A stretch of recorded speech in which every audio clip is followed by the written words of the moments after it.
Rocking with the hottest boxing podcast in the land with your host, Coach Malachi Williams. True.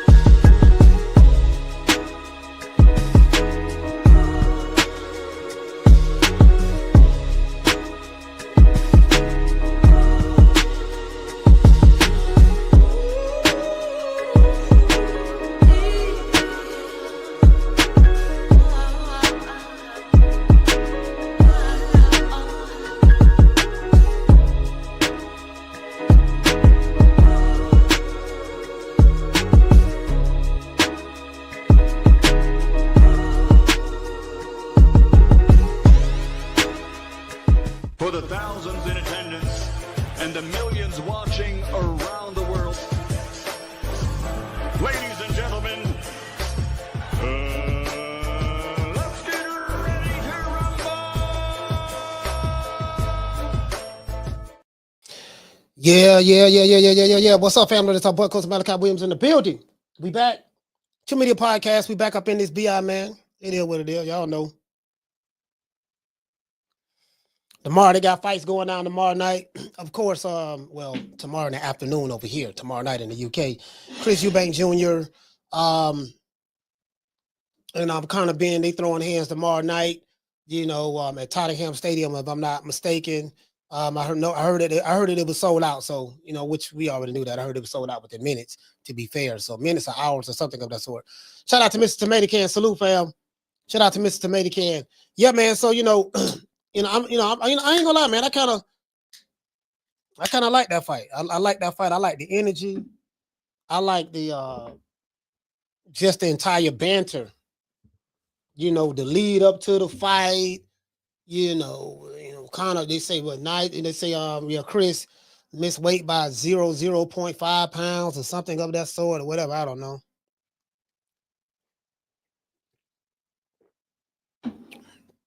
Yeah, I don't know. You get what I'm saying? But it's here. So we have fights. We have fights tomorrow. Then I think a new way fight. When is his fight? His fight is Sunday. He fights Sunday night. So that'll give us something to watch as well. A new way fighting Sunday night. So it is what it is. So I just thought about that. I think, I kind of like that. Sunday night. Yeah, that kind of give motherfuckers something to look at. We might can go live. We might can go live on that. Or is he fighting Monday? Is he fighting Sunday or Monday? I don't know. Yeah, he fights Sunday on the 4th. Yeah. He says next Sunday? Oh, I thought it was this Sunday.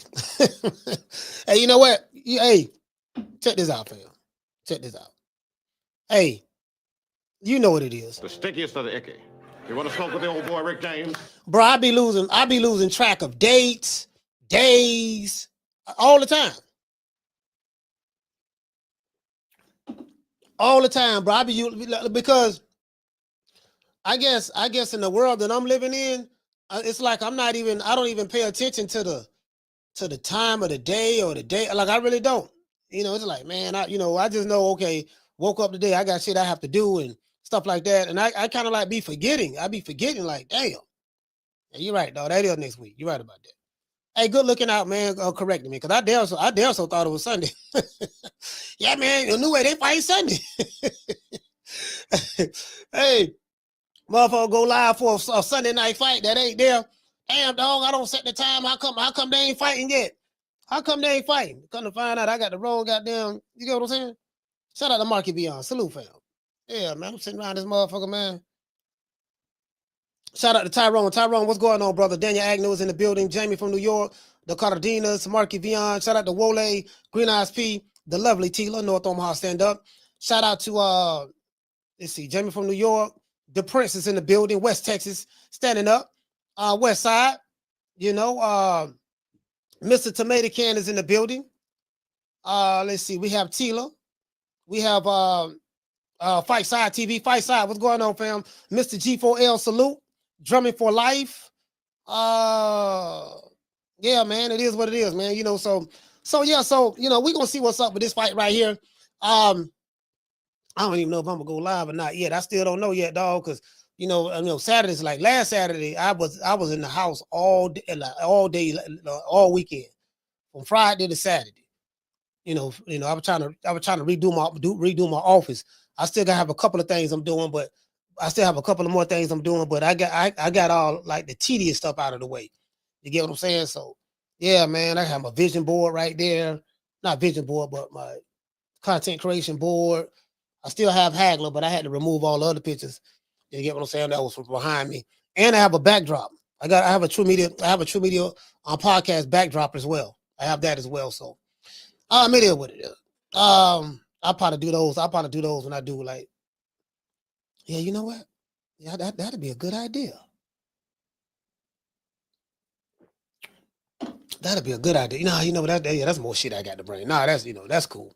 It is what it is, man. Shout out to doggone RJ. RJ, what's going on, fam? Shout out to Ricky E245. What you talking about, Charlo? Yeah, we talking about Charlo. We talking about Charlo and Caleb Plant. Yes, sir. We talking about that. You can believe that. I mean, that wasn't even a press conference. Like that shit so low budget and broke. That wasn't even a press conference. I don't know what the hell that was, but it is what it is. It is what it is. Shit, you know, they could have did it over here, and the quality would have been 10 times better. True. Yeah, I'll check this out, man. I'm looking at that virtual press conference y'all did with Charlo and Plant and all them, man. Look here, man. You could have hollered at me. You could have hollered at me for the low. I could have did 10 times better than that for the low. You get what I'm saying? Man, hey, man, I'm trying to tell you, bro. I'm trying to tell you, they could have did, you know what I mean? He could have just hollered at me. Yeah, I'd have did a whole lot better than that with an iPhone. I'd have did a lot better than that with an iPhone and 2 ring lights. True. Yeah, dog, don't worry about it, dog. All you need is an iPhone 16 and 2 ring lights, dog. And we had a lapel microphone. Don't even worry about it, dog. We're gonna have this thing cracking. It's gonna be cracking, dog. Crack-a-lacking. You get what I'm saying? You know, that's all I'm saying. That's all I'm saying. Anyway, let's get into the show. Chris Eubank Jr. and Conor Benn, from egg slap to all-out war. That's what it's gonna be. Chris Eubank Jr. and Conor Benn will throw hands tomorrow night at the Tottenham Hotspur Stadium in London. This fight has been going on for a long time, right?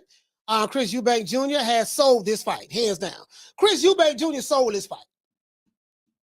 Bro, whatever interest, now people in the UK gonna go anyway. So like, you don't have to sell UK. They just gonna support. That's what they do, right? But the spark, the interest around the world when it comes to impressions.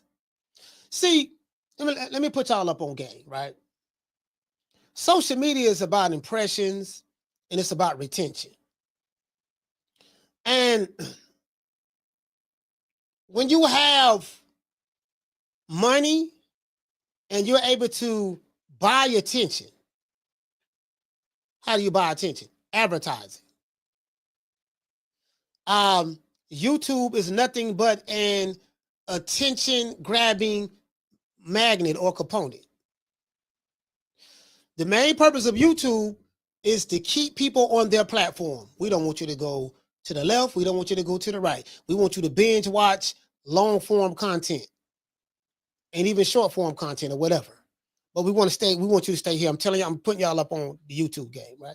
That's the whole main purpose of YouTube. So, if you could control that, all roads lead to you at the end of the day. But it's a long game when you're playing a long game, right? What I see that's going on, what may not be made in like tangible dollars, but I see is being paid back tenfold in attention and dominating the attention buying market or the attention seeking market. A lot of this stuff I'm gonna say gonna go over y'all head, but it is what it is. But that's what social media is all about. It appears that what the Saudis are doing, they're buying attention and they're playing the long game. While at the same time, dominating a sport. But how they're doing it, they're like, nah, you know what? All them other channels, all them other networks don't, fell by the wayside. We finna pull all our money in this. I remember when the Zone came out, everybody was laughing at the Zone. That's people, because Showtime was popping at this time. Everybody was laughing at the Zone and, we don't know, they're not going to be around. And the dinosaurs, they kept looking at the networks. They didn't see, the Zone had vision. They saw where it was going at. They just, when you first start a business, you got to put a lot of money in it, and you got to, you're not going to see a return on investment for a year, 2 years, 3 years, 4 years, 5 years. It may be 5, 6 years before you see a return on investment. And then after that 6th, 7th year, whatever, you start to see, okay, money coming in. Now, you get what I'm saying? And now you don't dominate it and lock down an entire market. So anytime, and there's an audience for this market. Anytime this audience wants to see anything as it relates to this market, they got to go through us. They're going to see something of us. You know what I mean? So I'll go a little bit further later on. Chris Eubank and Conor Benn will be throwing hands tomorrow night, as I said before. Chris is 7 years older than Conor Benn. I think Chris Eubank is 35. Conor is 28. The fight is sold out, and the people in London are excited. The backstory between the fathers in this feud that pushed the fight, but Chris Eubank Jr. is the one that sold the fight. The backstory is wonderful between Conor and Chris Sr. However, Nigel and Chris Sr. However, what sold the fight was Chris Eubank. He's the perfect bad guy. He's light-skinned. No diddy. He's a handsome young fellow. No diddy. He's charming. He's witty. He looks like he has a pompous attitude. It looked like he looks at people like, you're beneath me, you're peasants. Be gone. You know what I mean? Stuff like that. Like, bro, all the things that I should hate about Chris Eubank, that's what I love about him. True. Hey, I just want to meet him. Bro, that's the one fight I really want to meet. I want to meet Chris Eubank. I want to meet him, bro. Hey, him and Conor Benn. I like Conor Benn too. You get what I'm saying? Yeah, man. See, this is the thing, right? They don't have vision. The Zone had vision. The Zone had vision. They saw it. They saw where it was going at. They laughing now, but when it's all said and done, all roads gonna lead to the big piece of chicken on the plate. When it's all said and done, all roads are going to lead to the big piece of chicken on the plate. Steven Espinosa, thing of the past. Showtime, thing of the past. We can't find Al Heyman, but he's around somewhere. A guy came in the sport 18 months ago. And I said it before on this show. I said, you know what? The American promoters are the ones who did it to themselves. They did it to themselves. The American promoters were so nearsighted and so greedy, but so nearsighted and stubborn that they couldn't see the forest for the trees. Now they still making money, they still doing their thing, but they should have been willing participants. And you know what? Let all us willingly work together, not only just with our small name fighters, but our big name fighters. Let's make the big fights, because what make big fights are big names. When you have a big name fighter fighting another big name fighter, that's a big fight. So, but they couldn't see it. They couldn't see it. So somebody on the outside looking in and studying the market, like a DAZN, they're like, oh man, we see flaws in their game. let's go in and try to make a splash. They jumped out there, tried to make the splash. Overpaying fighters because Al Heyman did that. They jumped in and tried to make the splash. Wasn't so successful, but they had something that nobody else had. They had money, they had time, and they had staying power, and they was willing to weather the storm. They was in it for the long haul. You get what I'm saying? So now, look at it now. wait till next year. Wait till next year. Look at it now. The hottest thing in America is Jake Paul. Jake Paul is the biggest name fighter in America. Literally. Jake Paul may get the biggest deals. Probably him and Canelo, outside of Canelo, but he get the biggest deals. He's dealing directly with the networks. And people saying he ain't no real fighter. It don't matter. He got the business of boxing locked down. He locked that down. He understands the business of boxing. Better than the guys who y'all say that are real fighters. The real fighters don't really know nothing about the business. It seems like the people, everybody else, coming in, goddamn, they were these niggas dropping the ball at right here. They picking the ball up where you dropping the ball up at. We're going to make improvements on the ball. You get what I'm saying? It is what it is. Jake Paul is equal to Canelo. Not from a skill set standpoint, but he making money. He making money like Canelo. From a skill set standpoint, no, he's not equal to Canelo. But guess what? When it come to get paid when he fight, he damn so making money like Canelo. True. Yeah. True. And you can laugh and key all you want. But guess what? He laughing to the bank. Yeah. It is what it is, man. And what did say Tyrone say? So what you basically saying is to the promoters is, congratulations, they played themselves. Yes, sir, hey Ty, that's exactly what I'm saying, fam. They played themselves. Because what happened was this. They allowed an outside entity to see the flaw and the weakness, what was going on, and then bam.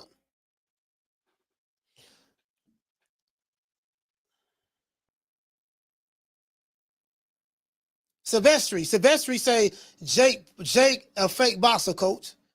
That money he making ain't fake. True. Hey, hold on. Let's do this.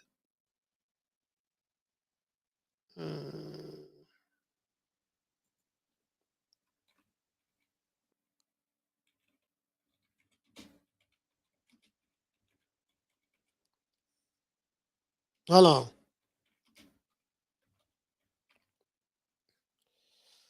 They put a list together. They put a list together not too long ago. They put a list together not too long ago. I'm gonna pull that list up for you. He said Jake Paul is a fake fighter, fake boxer. That money he making ain't fake though. To this day.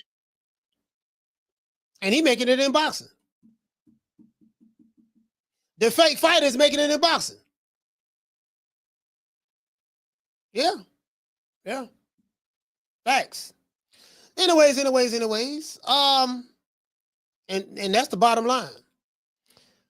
As I said before, Conor Benn was the one, not Conor Benn, Chris Eubank Jr. was the one that sold his fight. He sold his fight. And he sold it when he slapped Conor Benn in the face with an egg in their first face-off. That was epic. That was the slap that was heard all around the world. Boxing fans all over the world talked about it. Chris Eubank Jr. is slightly favored in this fight, only by a tad bit. According to some of the online betting odds, Chris Eubanks is a -126 favorite. So pretty much meaning this is a 50-50 fight. Will Chris Eubank Jr. overcome the younger, stronger guy in Conor Benn? We'll find out tomorrow night. The fight card reads as follows. Pretty good fight card. Chris Eubank and Conor Benn is the main event at middleweight. Anthony Yard versus Lyndon Arthur at light heavyweight. This is the third match, if I'm not mistaken. Liam Smith, that's the trilogy. Liam Smith versus Aaron McKenna at middleweight. Chris Billum Smith versus Brandon Glanton at cruiserweight. And Vidal Riley versus Shavon Clark at cruiserweight. The main card starts at 5 o'clock Eastern Standard Time in America, which that'll be 10 o'clock UK time, if I'm not mistaken. In other news, Lord have mercy. Jamal the Hitman Charlo. I know what, I take that back. Jamal Charlo, because there's nothing Hitman about him. Is back from rehab. And he's talking mad shit. He's fighting on the undercard of Caleb Plant. Big Charlo says that he's back. And he's 100%. He says that he has Houston on his back. Well, last time I checked, Houston said they don't really fuck with you like that. And nigga, you from Louisiana. True. So you should be having Louisiana on your back. Because last time I checked, Houston got rid of you. I mean, ain't nobody in Houston claiming you after you let Caleb Plant slap the taste out your mouth in front of all of Zamunda and you ain't did nothing. Houston don't even want to claim you, fam. Yeah, Houston, man, I got Houston on my back. No, you don't. You got Louisiana on your back. True. Well, I think they're from Lafayette, Louisiana. And they moved to Houston when he was like 14 or something. Yeah, Lafayette. Y'all, yeah, you know, no, Lafayette. You got Lafayette on your back, fam. Yeah, you got Lafayette on your back. I better not see nobody from Houston claiming the Charlos. If you claiming the Charlos and you from Houston, guess what, man? You might as well just leave and move to Dallas somewhere. Move to Dallas or move to Austin or move to Arlington or Arlington, Texas or whatever. You know, whatever. Just move somewhere else, dog. Just move somewhere else. Move to Port Arthur, Texas. Just move somewhere else, dog. If you from Houston and you claiming Charlo right now, anything named Charlo, because the first Charlo ran for 12 rounds from Canelo, and the other Charlo got slapped by Caleb Plant. He ain't did nothing. To this day. Nothing. I mean, listen, nothing. That's wrong, Esther. That's wrong. He did nothing to you. He didn't want no smoke. Yeah. Slapped the taste out of his mouth. He just found his taste yesterday. The only reason he talking trash now was because he finally found his taste. His tongue was so numb from that slap that Caleb Plant gave him that he couldn't feel his tongue for almost about a year and a half, a year and so. He just got the feeling back in his tongue. Now he's able to talk trash. True. I'm just saying, fam. I'm just saying. So, Houston has to be excited about the fact that, Jamal Charlo said he's back. Just joking. Jamal is fighting somebody by the name of Thomas Lamana. I've never heard of this guy, and I ain't even gonna lie. But that doesn't mean that he's not a good fighter. I ain't never heard of no damn Thomas Lamana. You know what I mean? That sounds like a lawyer name. Come on down to Thomas Lamana Associates. And if you got that felony, if you got caught in the car, listen, were you recently driving down the street in a high-speed chase from the police? Yeah. Did you have a double-barrel shotgun and a 9mm with a switch with a 100 drum clip in it? Yeah.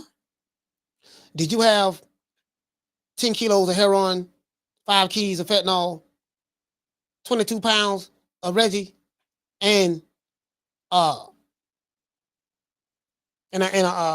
half ounce of baking soda in the car? Yeah. Did you get caught? Yeah. Are they talking about getting you 100 years? Yeah. Well, come on down to Thomas Lenner and Associates, and we too can find loopholes in order to get you out of that jam that you in. You get what I'm saying? Did you get slapped by Caleb Plant? Pap, no problem. We'll represent you. Did you sit there and let Caleb Plant call you a boy? Called you a boy? He called you a nigga, and he said, "Come get some." You know what I mean? And you didn't do nothing. Yep. Okay, if you did all that, you really need to hire us. True. Man, I ain't trying to hear that shit. What tripped me out about the press conference, he talking all this shit to the wrong white boy. Yeah, you finna fight. Yeah, you finna fight the dude, but why you selling him out? The dude you was supposed to sold out was the other white dude. The white dude that slapped you, that's the one you was supposed to been selling out and yelling and screaming at. You yelling and screaming at the dude who he just a cherry pick just for you to come back on. You yelling at the wrong white dude. That's all I'm saying, fam. This all I'm saying. This all I'm saying. You get what I'm saying? I'm sorry? 160 is my weight division. I want to unify. I want to get Golovkin in the ring. I want to bring him to Houston. You know what I'm saying? I want to get Canelo out here to Houston. If they really to come down to 160, this is my weight division. Yeah. He slapped the wrong white. You know, listen, you snapping on the wrong white dude, bro. The one you supposed to have all that energy for he from Ashland, Tennessee. Then you come back. Check this out. I'm gonna do the poll.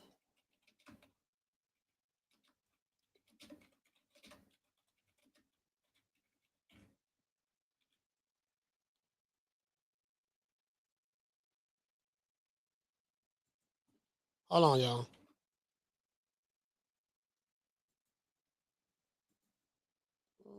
What happened? Hey, then you come back and you fighting. Listen, check this out. Then you come back, dog, and you're fighting on the undercard of the dude who slapped you. You don't even come back to fight him first. Like Caleb Plant was supposed to be the first dude you came back. No, dog, look here. I'll check this out, fam. Man, that nigga slapped me, dog. Man, he slapped the taste out my mouth. Yeah, he did. He got kind of good, man. He made you look bad. Niggas all across the internet talking shit about you, man. Houston don't claim no more. They tell you need to go back to Lafayette, all that stuff there. Yeah, that's what I'm trying to say, Al, man. Like, I'm just saying, man, 160 is my weight division. I want to unify. Look here, man. Look, you've been boxing for 17 years. You ain't had a unification match yet in life. So if you ain't did it yet, you ain't gonna do it no time soon. So let's cut the bullshit. Now what you were saying? No, Al, man, now I got to get my get back. Man, look here, man. You don't want none of that white boy Caleb Plant. Look here, man. Matter of fact, we don't adopt Caleb Plant. He's an honorary brother now. He's black now. We took Caleb Plant from the white community and made him black, so he with us now. So you don't want none of that slick black fighter right there. So what we gonna do? I got another white boy. Just pretend he Caleb Plant. He white like Caleb Plant, but I want you just to pretend he Caleb Plant that you can beat up on him because goddamn well you don't want none of that Caleb Plant smoke. True. Yeah. That's how that conversation went down. That conversation went down just like that. That conversation went down just like that. You argued at the wrong white dude. You get what I'm saying? The adopted brother, Caleb Plant, because he black now. Letting all you white folks know, Caleb Plant is ours now. Caleb Plant ours now. We took him too. We don't took. Let's see who else we don't took. We don't took Robin Thicke from y'all. We don't took Caleb Plant. We took the lead singer of Color Me Bad. Who else we took from y'all? We took no, we didn't take Vanilla Ice. We took Hall and Oates from y'all. Shit. We took Phil Collins. We took him from y'all too. Who else we took? Yeah, we took Bill Clinton from y'all. Hey, we took Bill Clinton from y'all. Y'all remember Bill Clinton went on Arsenio Hall show and played the saxophone and all the brothers claimed him. Then he said he smoked weed in college. I was like, yeah, we took Bill Clinton.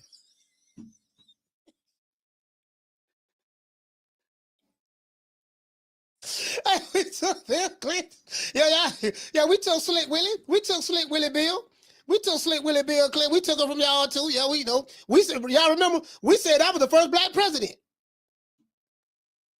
Hey, shout out to Cool Breeze. Cool Breeze said we took Bobby Caldwell. Yeah, we took Bobby Caldwell too. Yeah, we took Bill Clinton. We said, we said, George Michael. Nah, we ain't take George Michael. Nah, we ain't take him. Nah, we ain't take George Michael. We ain't take George Michaels. We ain't take Boy George. Nah, we ain't take none of them. No, we rock We rock with George Michaels, but we didn't take him. We didn't take him. We know we rock with him, but we didn't take him. Him and boy George, nah, they was, you know what I mean? Yeah, we took John B. We damn sure took John B. And we took Justin Timberlake. Y'all just got to charge them to the game. Y'all got to charge that to the game. That's all I'm saying. Y'all got to charge that to the game, fam. You just count that. Just take that as a loss. Well, yeah. Well, Lisa Puerto Rican though. Lisa Puerto Rican. Lisa Puerto Rican. You get what I'm saying? So Puerto Rican. You know what I mean? We kind of like Lisa Puerto Rican. He say what? Rachel say Paul Wall. You know what? I think you know what? You might be right about that, Rachel. Paul Wall. Yeah, you're right. Yeah, Paul Wall. We took Paul. Yeah, they took Paul Wall. You right about that, Rachel. Rachel, you right. We took Paul Wall. There, so did. You know what? You right. There, so I'm finna argue that, but I was like, you know what? Hold on, what the hell? Hold on, hold on, Rachel. My bad. What the hell I just did? Is she? Hold on. God damn, I hope I ain't hide her. Okay, nah, you good. My bad, Rachel. Hey, Rachel, my bad. I had no hear you for damn, my bad. I'm tripping. Anyway, for no reason. Anyways, but I unheard her though. Yeah, man. So we don't took Caleb Plant, dog. Y'all can have Jamal Charlo at this point. Y'all can have Jamal Charlo at this point, dog. You get what I'm saying? Until he gets some get back from Caleb Plant, dog, I don't even want to talk to him. So it is what it is. Now, I never heard of this guy. You know what I mean? But Charlo admitted that Thomas is a bum. But this bum is taking the easy matches, fighting other bums. He called a man a bum, on the video chat. Yeah, man, you a bum, man. You ain't nothing but a bum. You's a bum. And so Thomas said, he said, you idiot, why would you call me a bum? He said, well, congratulations then. You're fighting a bum. You fighting the bum. So the bum admitted he was a bum, and Jamal Charlo called the man a bum while at the same time the dude admitted that he was a bum. I'm like, man, come on, fam. To this day. Man, what is this? Anyways, Thomas is 39-5 with 18 knockouts. Out of the 5 losses that he has, right now, he's been knocked out 3 times. Jamal Charlo could have fought Caleb Plant in this comeback. My question is this: if you're trashing your opponent by calling him a bum, why don't you choose to fight Caleb Plant? How about you fighting on the undercard of the guy that slapped the shit out of you? The irony. Bro, not only are you going to come back to fight, but you fighting on the undercard of the dude who slapped the taste out your mouth. Now, I do take my hat off to Jamal Charlo. When he slapped you, he didn't knock your hat off. Your hat stayed on your head. I give you that. Now, I give you that. You took that slap like a G. But now, what we got to do, now, this is what I want to hear. When this fight over with Caleb Plant, whoever he fighting, and Jamal Charlo, whoever they fighting, and Al Heyman, I'm telling you right now, you, Louis DeCouba, Scampson, Lowitz, and Tom Brown, telling y'all right now, the very next fight better be Jamal Charlo and Caleb Plant. The battle of the 2 slick black fighters. True. That's what it better be. Bro, like, listen, hold on. I'm gonna tell y'all it is. If PBC smart, they'll hire me right now. I'm gonna tell you know why they tell them to hire me? Because I'm gonna bring up a valid question. I'm gonna say, Jamal Charlo, let me talk to you. Yeah, what's up? Well, yo, 160 is my weight division. Yeah, I know 160 weight division, but anyway, they ain't want to ask. Let me ask you a question. How do you feel? How's your health? You okay? Yeah, I'm okay, man. Man, I'm doing my thing, man. Lions only. Me, Lions only. We back. I'm 100%. I'm coming back to take what's mine. What is yours? Are you fighting? Where's this fight being held? Is that 160 or 168? I think 168. You know what I mean? We coming back. I'm back now. Charlo, you know how the Charlo do it. Yeah, you know how you do it. Jamal, you're a very talented fighter. But something I noticed, you've been boxing for 17 years. Yeah, I've been boxing for 17 years. You know what I mean? I got a lot of experience. Yeah. Is there a reason why you never had a unification match? I'm just going to sneak that right on in there. Is there a reason why you ain't never had a unification match in the 17 years you've been boxing? And then I'm going to give him a list. Of all the people who had unification matches within that 17-year time frame that he been boxing. Then I'm going to ask him, a couple of years ago, you had, kind of like went to jail, you know, I don't mean to bring up jail, but I know it's kind of traumatizing.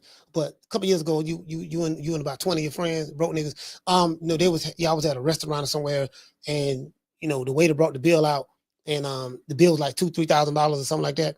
You know, and you gave the waiter your card, and the card was declined.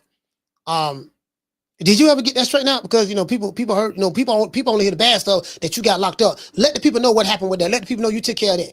Yeah. We took care of that. We took care of that. Okay, I got one more question for then I'm gonna let you go. Yeah, what's up? Cause I don't like your questions. Is there a reason why you're fighting you know, Caleb Plant's undercard, being that the last time we saw you and Caleb Plant together, he slapped the taste out your mouth? And you know, when are we going to get that fight? Because I'm pretty sure that you want to get retribution from the way Caleb Plant slapped you and embarrassed you in front of millions of people. The video went viral all around the world. So, you know, just two-part question. Why are you fighting on the undercard, one, of the guy who slapped you? That's one. Two, you know, after this fight, will that be the next fight? You get what I'm saying? Like I have some real questions. You get what I'm saying? But if you trashing your opponent, calling him a bum, why you ain't picked Caleb Plant? Like, Caleb, you should just came out the back. We should be seeing a press conference with Caleb Plant and Jamal Charlo fighting each other right now. You get what I'm saying? How are you fighting on the undercard of the guy who slapped shit out of you? Now, I am glad to see Jamal Charlo talking shit again. However, for me, it's misplaced. Why is it misplaced? Caleb Plant should be on Jamal Charlo's mind right now. That's it. It's misplaced. You get mad talking about the dude, the bum, and all that stuff there. Okay, well, he was the bum. You picked him. That's one. And two, Ashland, Tennessee. What did the five fingers say to the face? Slap? To this day. Yeah. You get what I'm saying? It is what it is. Let's give everybody a round of applause. Yeah, man. Give us a round of applause, man.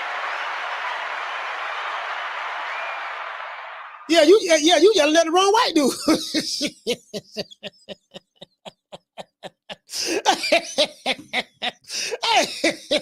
Hey, John. Yeah, you yelling at the wrong white dude, man. There you go right there. Hey, check this out. Hey, Tila, that's just like a bully. That's just like a dude who have selective smoke for people. He have selective smoke for people. Like, yeah, man, I'm trying to tell when I see that nigga, I'm gonna swing on that nigga, dog. He a little nigga, he a little short nigga. I'm finna swing on him. I swear to God, I'm gonna swing on him when I see him. And the dude who you want to swing on ain't really did nothing to you. He ain't really got no problem with you. But there's a dude that's like literally your size that slapped the taste out your mouth. And you ain't got no energy directed towards him. The dude standing, and he's standing right there. And every time he see you, when y'all walk through PBC offices, every time he see you, he say, Jamal, yeah. He said, yeah, man, what's up? Throw his head up at you, and you speak to him, yeah, man, then put your head down, walk off. You got all this vigor towards this guy, but the guy who you supposed to have smoke for is literally standing right there.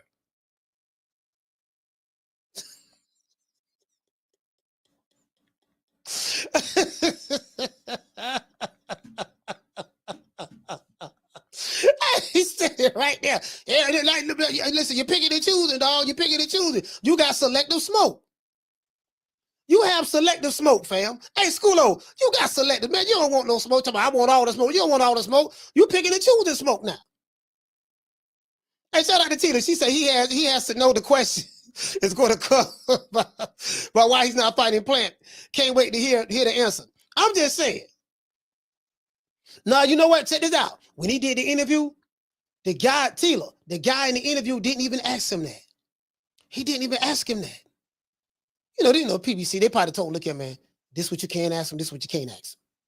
See, they be having them scripted interviews sometimes. Some of them interviews be scripted. They be like, okay, look here now, hold on now, listen, don't ask. Okay, this what you can't. Now, hold on, we finna do the interview now, but we gotta set some ground rules. What's that? Don't ask him nothing about his baby mama cheating on him with third leg Tyrone. Lord, did you see that video that went viral last week? Yeah, I saw it, dog. That he had up in there. Yeah, I know. Don't mention that. Okay, cool. Don't say nothing about him just leaving the crazy house. All right. Don't say nothing about him being an alcoholic. Okay. Don't ask him anything related to his mental. Right. Just focus on ask him these 3 questions. And ask some different variations of the same 3 questions in order to stretch it out. Okay? If you don't do that now, you ain't gonna get an interview no more. True. Yeah, that's how I go. I'm telling y'all some real stuff. That's how I go. You know, that listen. hey, I'm just saying, you know what I mean? So we're gonna see what's up. Anyway, before we get into the show, let me read this. Shout out to Mr. Tomato Can. Tell me that $2 super chat. He say salute coach and to all in the chat. And shout out to Jesus. He say, Coach, I saw a video of playing Punk and Ellie. Yeah, me too. I think I saw that too. True. Yeah, man. True. Yeah, man, for sure, man. For sure. Well, for sure. Absolutely. Anyway, before we get into the show, we got to say all praises due to the Most High, the Most Exalted, the greatest human being on the planet Earth. And you guys know that I say that very sarcastically for the Haymanites, Mr. Al Heyman. Well, you know, I guess I gotta be like everybody else and sing Al Heyman. I can quit my job now, baby. 6 figures, baby. You feel me? But a name. Do you have a name? Oh, nah, I ain't got no name, you know. Name them names, man. They know who they is. Name them names, please. The names need to be named. They know who they is. The Mexican monster. Hey, shout out to Miko Lover. What's going on? Shout out to Montre in the building. Cool Breeze in the building. What's going on? You know what I mean? Look like somebody need to be clapped over there. Somebody need to be sent to the ethos in the other chat. Y'all please get rid of this troll over here in the other chat if y'all over there. On Boxing with Coach Malachi. Be going. You're gonna be going in a minute. Don't worry about it. We finna block you. Somebody finna get to you in a minute, baby boy. Anyways, Riley, get him. Look, fuck you. Fuck the plane you flew in on. Fuck them shoes. Fuck the socks with the bell on it. Fuck them cheap ass cigars. Fuck your yuck mouth teeth. Fuck your hairpiece. Fuck your chocolate. Fuck Guy Ritchie. Fuck Prince William. Fuck the Queen. This is America. My president is black and my Lambo is blue, nigga. Now get the fuck out my hotel room. And if I see you in the street, I'm slapping. Yeah, you know, I think that's what Caleb Plant said. And if I see you in the street, I'm slapping the shit out of you. He did it too. He did it. Hey, shout out to hey, what you say? Mika say, hey coach, I thought Green was going to get she got a trigger finger. Yeah, she do got a trigger finger. No. and if I see you in the street, I'm slapping the shit out of you. You know what? Can I say Caleb Plant did that shit, dog? He did that shit. Riley said it. But he did that shit, though. He said, nigga, if I see you in the street, I'm slapping the shit out of you. Call you a nigga, you know. And then he said, boy, come get some. Ooh. He listen, he slapped you. Then it wasn't just a slap, it was what he said after that. You know what I mean? Pap, don't you ever put your hand in my face, boy. Nigga, come get you some.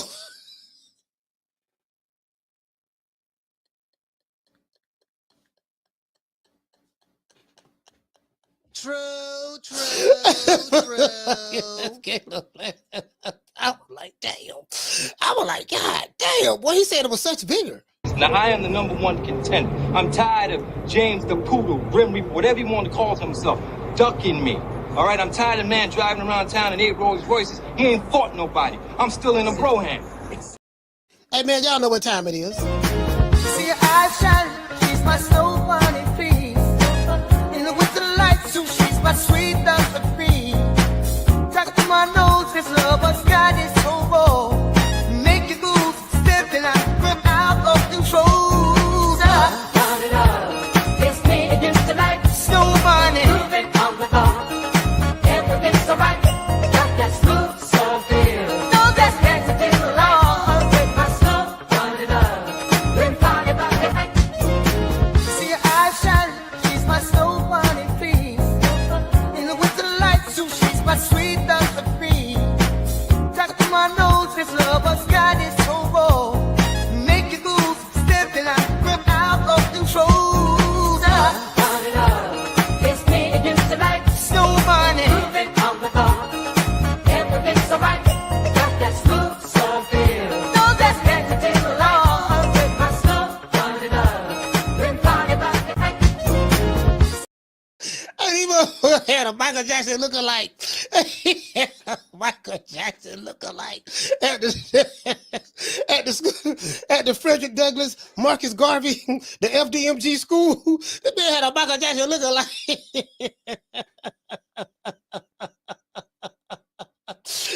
Had a Michael Jackson looking like that. Man, come on, fam. Bruh, had a motherfucking Michael Jackson looking like, man, come on, fam. Dr. Umar, man, come on, fam. Well, we got to do better, man. How we gonna take back Zamunda? How we gonna take back Zamunda? You know, you got this Pan-African movement. We trying to get everybody to go back to Africa. And how we gonna go back to Africa, man? And you got you got what I'm saying? How you get what I'm saying? How we gonna take you serious? How we gonna take you serious, fam? Anyways, I like this press conference, man. But Chris Eubank, man, and doggone Conor Benn, man. You know,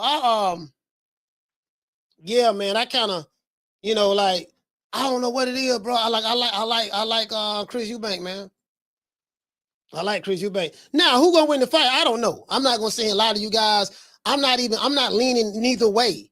You know, I kind of I tell you who I want to win. I do want Chris Eubank to win. I want Chris Eubank to win. You know, I like Conor Benn, but I just like Chris Eubank a little bit more. You know, no Diddy. But yeah, man. But I want him to you know. Here you go, right here. He go. I like this stare down they did though. Yeah, well. This it. Boy, this thing right here, boy. This that tension there, boy. That's that tension. They got that rocket down, boy, playing in the background. What? Boy, they want to put hands on each other right now, dog. They want to put hands, but you can. Boy, I'm trying to tell you, boy. You want to put that Chris, boy. Hey, Chris ain't no average light-skinned dude now. I know what y'all think. He's too light-skinned, Coach too light-skinned. Well, both of them light-skinned, but I'm just saying, though. You know what I mean? Ooh, I'm trying to tell you, boy. Whatever I'm talking about, boy, man, I know there's about 70,000 people out there going to This it, boy. I'm talking about, boy. Hey, this it right here, boy. But they finna throw some hands. True. Yeah. Hey, you know how you be in the hood? You know how you be in the hood and a fight getting ready to break out? And you get the anticipation of the fight, like, you know, like they be talking trash before they fight. Like in the hood, like you have some niggas, yeah, nigga, I'm trying to tell you, boy, you ain't gonna be talking to me no any kind of way, but I talk to you how I want to talk to you. And they say it again, nigga, I'm gonna come over there swing on you, ain't gonna do a goddamn thing. No, come on, let you owe me a favor. So we seeing the build up, both dudes talking trash in the hood before they fight, you know, and you know, they take their shirts off, whatever. You know, step to the middle of the street or on the grass, whatever the case may be, and they throw hands. You get what I'm saying? It has, for me, it had that type of a, like when I saw that face off, it had that kind of feel to it. You get what I'm saying? Anyway, let's see what's up right here. Let's go right here. I got some more stuff. Right here. What? Eubank did what he did yesterday. He's a little bit side on, so his feet are set to soak anything up if Ben tries anything. Ben is standing square, standing as tall as he can. Eubank just looking down into him slightly. He's got that advantage. Look away there slightly. Ain't nobody break eye contact. Look at Eddie Hearn back there smiling. An entertaining image. Boy, I'm trying to tell you, boy. Boy, this smoke right here, boy. I don't know who gonna win this fight. Boy, I don't know who gonna win this fight, boy. This smoke right here, boy. I'm trying to tell you, boy. Have a little look at each other and turn around and go for the I'm like, and then Chris had that stoic look on his face. You get what I'm saying? Like, my nigga. Yeah, man. Bro, like, PBC got to get a stage like this here, man. Like, they got to, you know what I mean? They got to get a stage like that. I'm trying to tell you, boy. I'm trying to tell you, boy. Like, you get what I'm saying? You did. You know, I'm trying to tell you, boy, they got that Rocky Balboa move. And you know what's popping. Hey, look at that smug look he got on his face. Yeah, you see that little smug look? Hey, look at my nigga. Let's look at him again. Hold on. Oh, y'all see that little smug? Y'all see that little smug look on his face? He got this little pompous, like, you know, just you know, like you're beneath me. Who are you? Like, you get what I'm saying? You know, yeah, you know how them British cats is. You know, hey, look at that little smug look on his face. You know, you're like you just, you know, you just trailer trash. You know, this. Be gone. Just get from around me. You know what I mean? Like, you get what I'm saying? Like, bro, it just. We've had the talk. We've had the build-up. Look, he got on his face, dog. He's ready to go in there and prove a Hey, look at that look on his face. Hey, check this out. Boy, I ain't gonna lie to you. Get out my face. Don't need nothing you got no more. Don't need no hair been messing up my corner. And you better get that bad look off your face before I knock it off. You hear what I'm saying? Hey, you say, and you better get that bad look off your face before I knock it off. True, yeah. True. Yeah. Hey, get out my face, John. I don't need that you got no more. I don't need no has been messing up my corner. And you better get that bad look off your face before I knock it off. It's just so bad a nigga tell you some shit like that. Hey, shout out to Real Dude Uprising. Hey, just imagine, Real Dude, just imagine the dude tell you that. And you better get that bad look up your face before I knock it off. That's some shit to tell a nigga.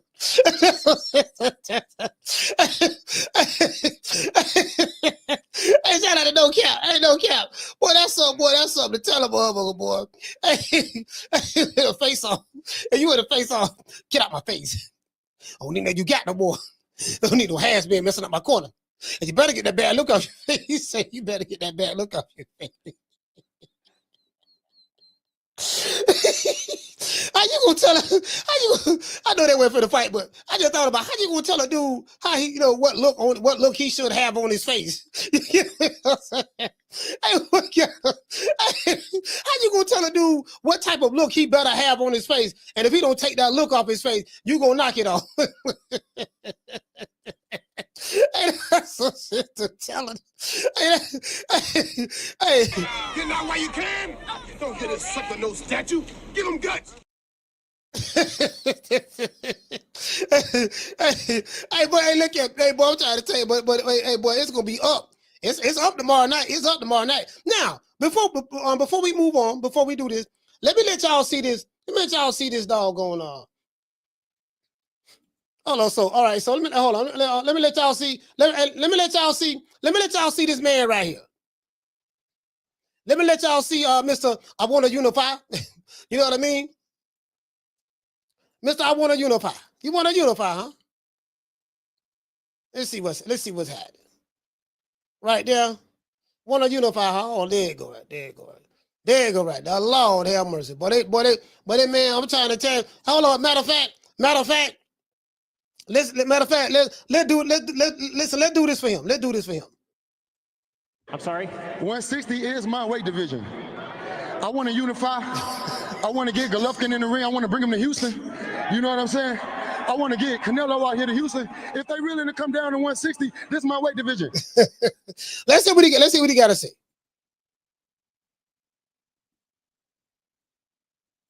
I'm back at 100%.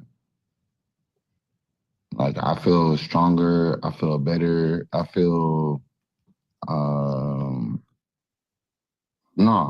fully back. Like, the team is better. Everybody around me is like understanding. Like, I feel like everything is coming into play like perfectly.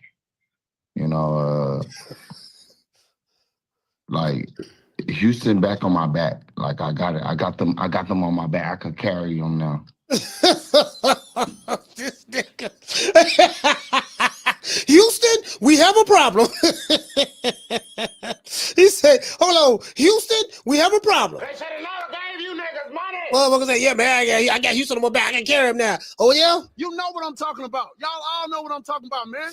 What he says, we don't believe. What he says, we don't believe. Hey, boy. Hey, boy, this nigga talking about something. Yeah, he gonna put Houston on his back. Ran off on the floor twice. Okay. You just sit here, you don't know what I'm talking about. Anyway, hold on. Let Jamal Charlo. I refuse to call him the hitman. Like, I'm better now. Like, it.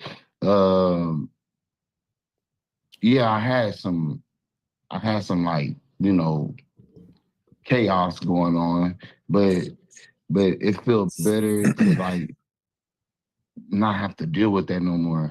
So like the problems that I had, they're no longer like involved with my life.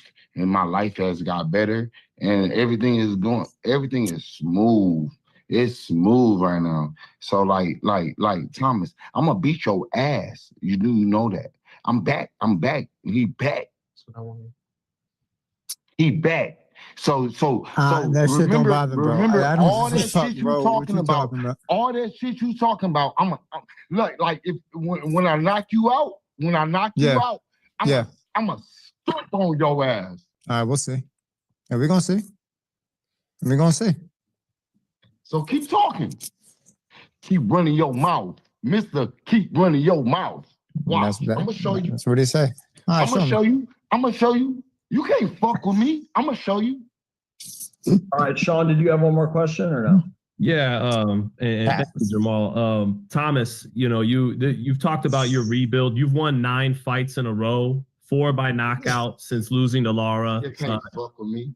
He won 9 fights. He did this. And, nigga, I'm a split on your ass, nigga.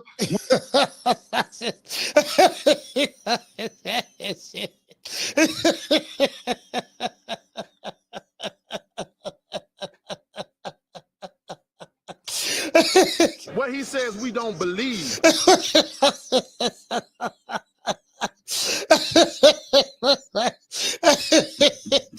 is it me or does it sound like he owns something? I know he say he 100% he back, but I ain't gonna lie, dog. He don't look like he 100%, and he damn sure don't look like he back.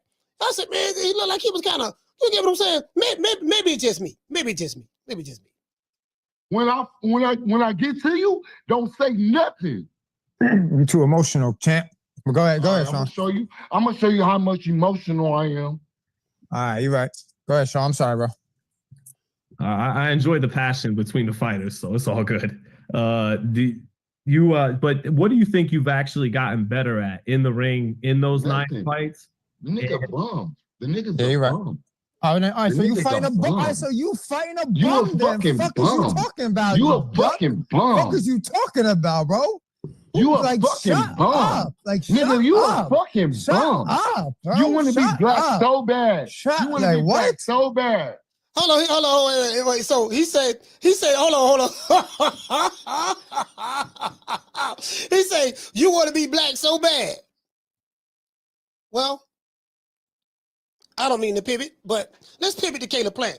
You know, don't people say Caleb Plant act like a brother? Black folks who talk about Caleb Plant in boxing, what they say? They say, man, Caleb Plant act like a brother, man. He is one of us.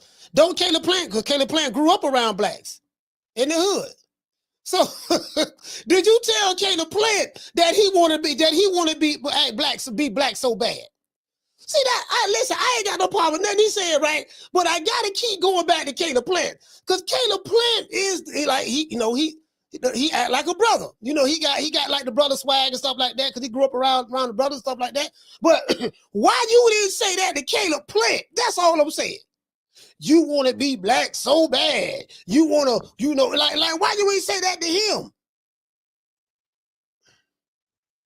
Anyway. Let's continue. There's some. I don't know, guys. So Sean, to answer your question, listen, right?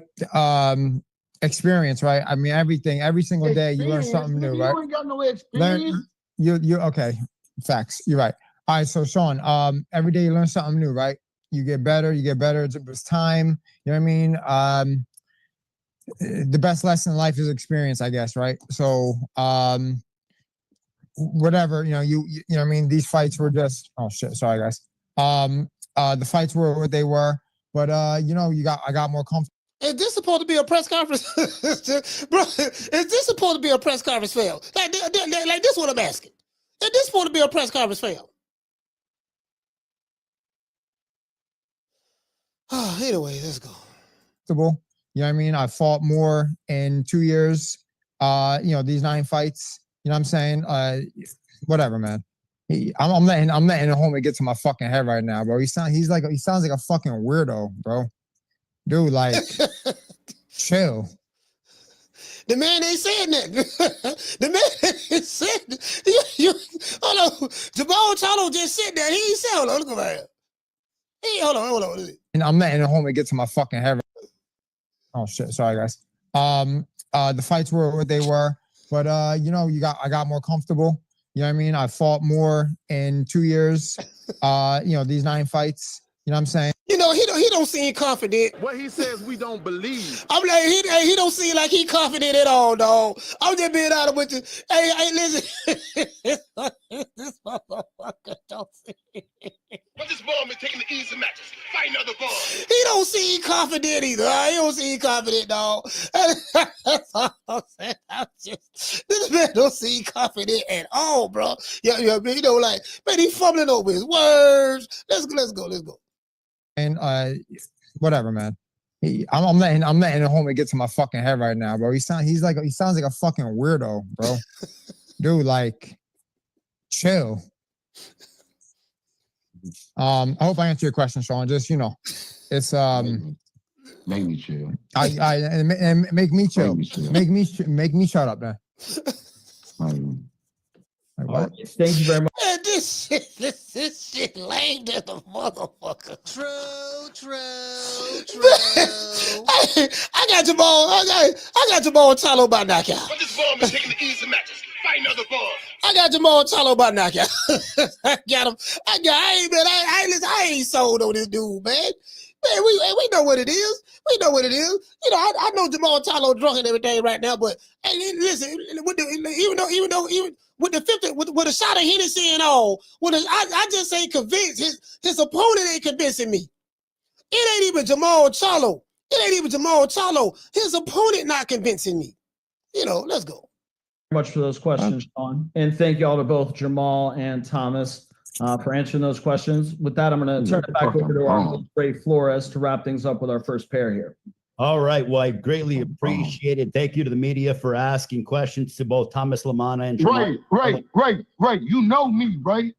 I know both of you guys, and I can't wait for May 31st. You know me. You know how I'm coming. You know how I'm coming. Bro, you guys are both on, you know, you guys are going to collide. Hey, pop that shit when I see you, nigga.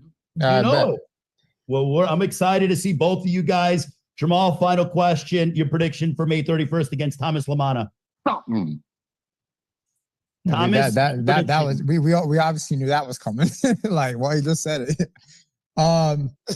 Yeah, man, we're gonna shock the world. I'm not convinced. I ain't convinced, dog.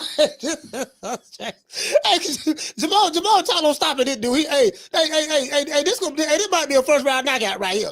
This might be a first round knockout. Jamal Charlo stopping this dude right here. You can believe that. Hey, bro, that dude ain't even, man, come on, man. Y'all see how that man shaking like booty meat right now, man. That man terrified right now, man. You can see it. The man terrified already. And they're just like a Zoom press conference. Hey, Jessica, you see? Hey, I know you see what I'm seeing. This man, what prediction you got for May 31st? Jamal Charlo say stopping him. And he said it with his chest too, and he's pulled back and he got his arms crossed. Hey, let's do this again, man. Come on, man. Yeah, this a chair. But this ball man taking the easy matches, fighting other balls. Yeah, this old chair. That's all this is. Oh, he just said it. Yeah, man. No question. Your prediction for May 31st against Thomas Lamanna. Thomas, that was we obviously knew that was coming. Like, well, he just said it. Yeah, man, we're gonna shock the world. Jamal and Thomas, thank you so much. I can't wait for this one. Oh my goodness, May 31st, BBC. Hey, he said that to us. Oh my, I can't wait for this one. Hey, I don't believe it.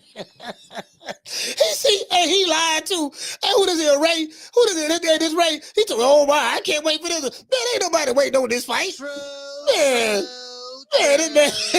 oh my, I can't wait for this one. Ain't nobody waiting on that. Y'all know ain't nobody waiting on. He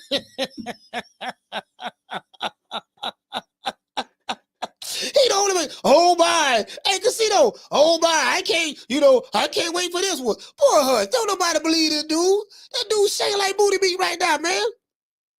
Jamal Charlo fresh out of rehab, and then this tomato can, he scared over a Zoom meeting. The man shaking, we see the man shaking, man.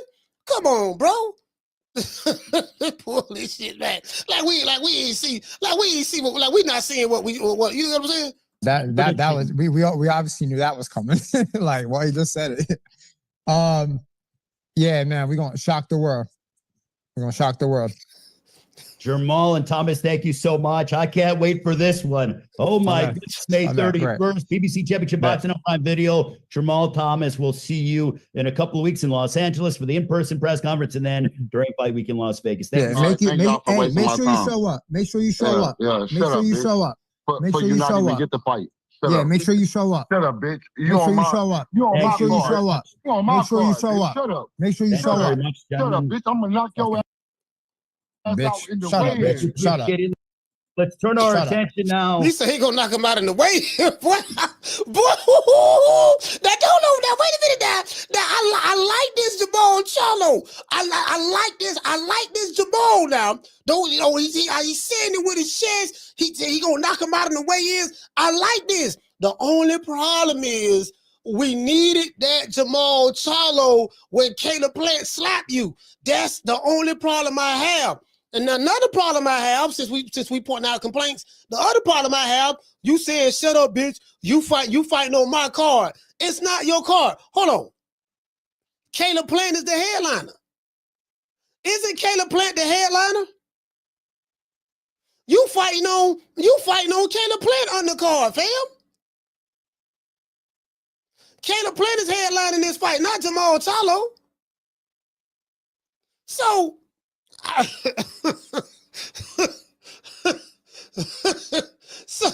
wait, you get what I'm saying? So wait a minute. So you shut up, bitch. You fighting on my card. No, you fighting on the dude who slapped you card, fam. But don't worry about it though. Don't worry about it. We gon' you get what I'm saying? Don't worry about that. Right now, I like this Jamal Charlo right here.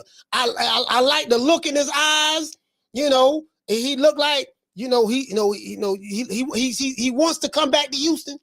We know Houston don't kick him to the curb. Y'all better. Lafayette. Right now he trying to leave Lafayette and come back to Houston. Cause Houston, he made Houston look bad, dog. Well, he had y'all looking bad. I ain't saying lie to you, though. He had y'all looking bad on that there. Now I know some niggas from Houston. Houston niggas ain't north side, south, no, not north side, not south side. You know what I mean? Yeah, you know what I mean? I'm just saying, I know how Houston get down. But boy, this one right here hurt. That's like a dude from my city. Like, damn, you let him slap you, dog, and you ain't did nothing? Man, you better not never tell nobody you from Tampa, dog. True. Yeah, you better not never tell nobody you from Tampa. You get what I'm saying? The motherfucker ask you where you from, you tell them you from Plant City or Two Egg, Florida, or Montezuma, Georgia. That's my family from Montezuma, Georgia. Tell them you from Beaufort, South Carolina or something. Don't you never tell them you from our city again. True. That a motherfucker slap you, nigga, and you ain't did nothing? And then you gonna fight on his undercard against a bum? But this bum is taking the easy matches. Fight another bum. Hey, bro, and it's making you look bad. Bro, like, fam. Y'all don't understand that. I ain't gonna lie, dog. That hurted me to my soul, bro. To see him get slapped like that, bro. Caleb Plant slapped him like that. Called you a boy? He called you a boy. And he told you to come get some. And it was just him by himself and his wife. And he squared up. And you ain't say nothing?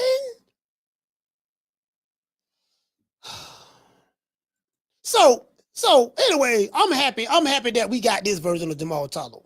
I'm happy we got this Charlo, man. I'm finna drop these phone lines. I'm happy we got this Charlo right here. At least we getting this. You get what I'm saying? Like, bro, y'all gotta understand, like, where I'm coming. Y'all got to feel my pain on this one. You get what I'm saying? Y'all got to feel my pain on this. You feel me? I want you to call me.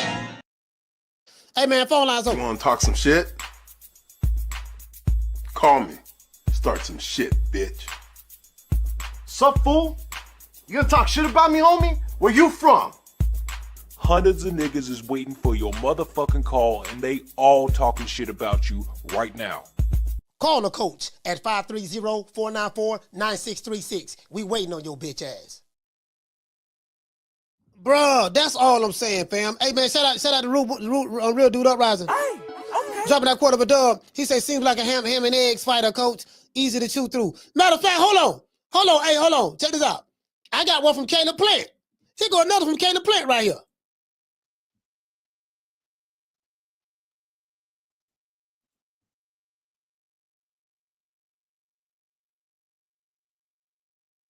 So you put out a tweet kind of addressing kind of a lot of the fights that you wanted, and you kind of explained how, you know, Pacheco was negotiating with Mbili, and Munguia was busy, and Canelo was busy, and Edgar has a fight. But you also mentioned that Charlo wanted a tune-up to get active. I just wanted to just ask, kind of maybe a soft confirmation that he said Charlo wanted a tune-up to get active. He wanted a tune-up. Oh, you wanted a tune-up. So Charlo, he just say, look, Charlo ain't want no smoke. He said he wanted a tune-up. you get past your opponent. I know that you're not looking past them, but if Charlo gets past Thomas Lamana, the card seems to be built up that you guys. We're not doing that. We're not doing that. We're not doing that. Now, this the dude Thomas Lamana. This the dude who said we not doing that. Y'all can't see his face, but this him in the corner up here. We not doing that. That's Thomas Lamana. He's on the call. He's on this as well. We're not doing that. Hey, Thomas, you had your time to talk, so that question wasn't for you. It's for me. So respectfully, Caleb, respectfully, I do respect me and you're cool. Me and you're cool. Facts, we never had no issues. But I'm gonna ask you respectfully to shut the fuck up and let me. You done your job. Let me do my thing. All right. Yeah. Let me say something. You're 100% right. I don't want to disrespect you. You got your turn to say something. No, it's okay. Yeah, but we're not doing that. You gotta fight your mans. I gotta fight more. So like it's a disrespect to me as well. You understand me? But right now you're disrespecting not doing me. that. But right now he said disrespectful to me. Yeah, you's a kid. But this ball been taking the easy matches. Fight another ball. Motherfucker talking like he Rocky Balboa or something.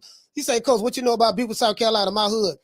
Joe Frazier from Beaufort, South Carolina. I've been to Beaufort, South Carolina. Beaufort got has a Marine base there. I think y'all got a Marine base. Not an army base, but a Marine base there. I've been there. Hey, check it out though. Yeah, you know what I mean? Yeah, man, two white brothers. We don't want that no white on white crowd right now. Let's go. Not doing that. We not. I have no intent to do that. I have no intent to do that. Who gives a fuck what you have intent doing? All right, well, look, you do your thing. I'm doing my thing. All I'm saying, we're not doing that though. The answer is after. And watch your mouth too, bro. We're not on that. He told him to watch his mouth. He told Caleb Flint. He said, "Watch your mouth, bro." He told Caleb Flint. He told Caleb Flint to watch his mouth. Boy, okay. Let's go. Or what? I said we not on that. Look, man. Ain't nobody talking to you right now. The plan on that. Look over here. Yeah. After and watch your mouth too, bro. We're not on that. Or what? I said we not. Yeah, he said, watch your mouth. He said, watch your mouth, bro. We not on that. Caleb Flint said, or what? So if I don't watch my mouth, then what? Or what? I'm forcing Caleb Flint. Hey, shout out Gabriel. Dropping that quarter of a dub. He said, Coach. He said, what you know about people South Carolina? Your hood. Yeah. Hey. On that. Look, man. Ain't nobody talking to you right now. The plan is if I win or when I win, and if Charlo is able to win. Thank you. All right, bet. Then the goal and the plan is for me and him to fight. So I don't give a fuck what you and Jamal got going on. You guys can figure that out when the bell rings. That ain't for me to figure out. But the plan is when I step on Armando, because I'm going to step on him. And if Charlo wins, then we're going to fight. Am I right or am I wrong? This is the nicest.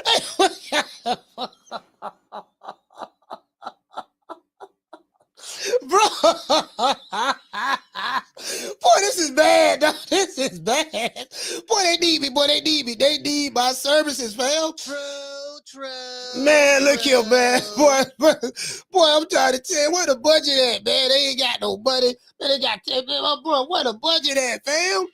Bro, where the budget at? Man, this what we reduced to now?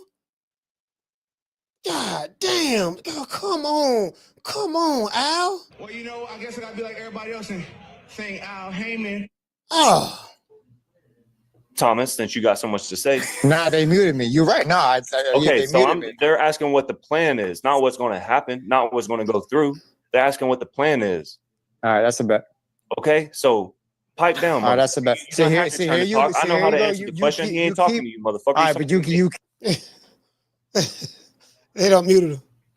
Yeah, get his dumb ass out of here. Ain't nobody talking to you right now. Boy, you had your chance. He called him a boy. Hey, he called Jamal Charlo a boy too. Hey, Caleb Platt don't care. He don't discriminate. He called the white dudes boys, and he called the black dudes boys. He don't discriminate. What kind of fool do you take me for? Listen, I will say that now. True.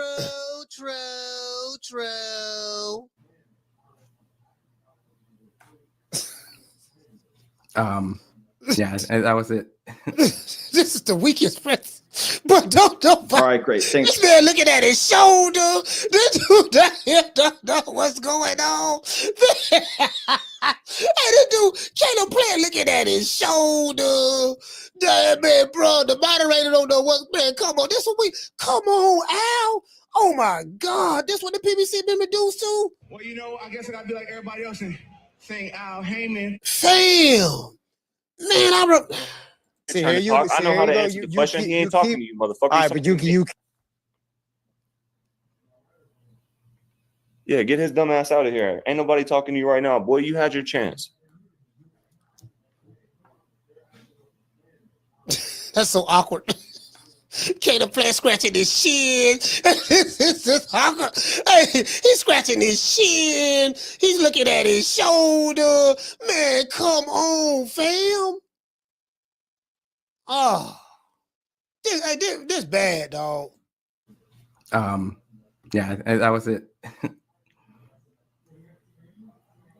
All right, great. Thanks very much, Sean or Ron. Oh my God, bro! What? Oh my God, fam! How you? Oh, this how y'all promoting the fight, fam? Hey, shout out to Bruce Gab. Bruce Gab was going on this how y'all promoting y'all upcoming fight, fam? My nigga. Shout out to AJ. AJ Planner, what's going on, bro? This how y'all doing it? That's the best y'all can do? Oh my. Hey, real dude uprising. Fam. This look bad, bro. Like, this look bad. I really like, bro, y'all don't understand how bad this look. Shout out to Mr. G4L. He said this shit like a high school project. Hey, fam. Where you at? Bro. G4L. It look bad, bro. Like, that's the best y'all can do.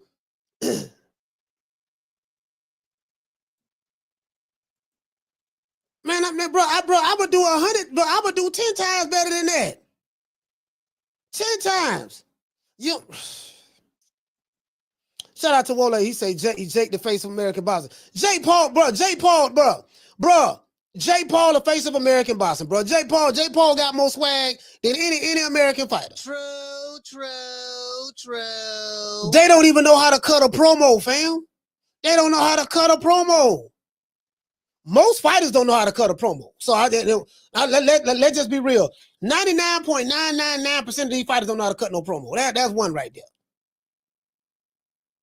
But even if you're not a big talker, like your energy, your swag, your vigor, your demeanor, you get what I'm saying?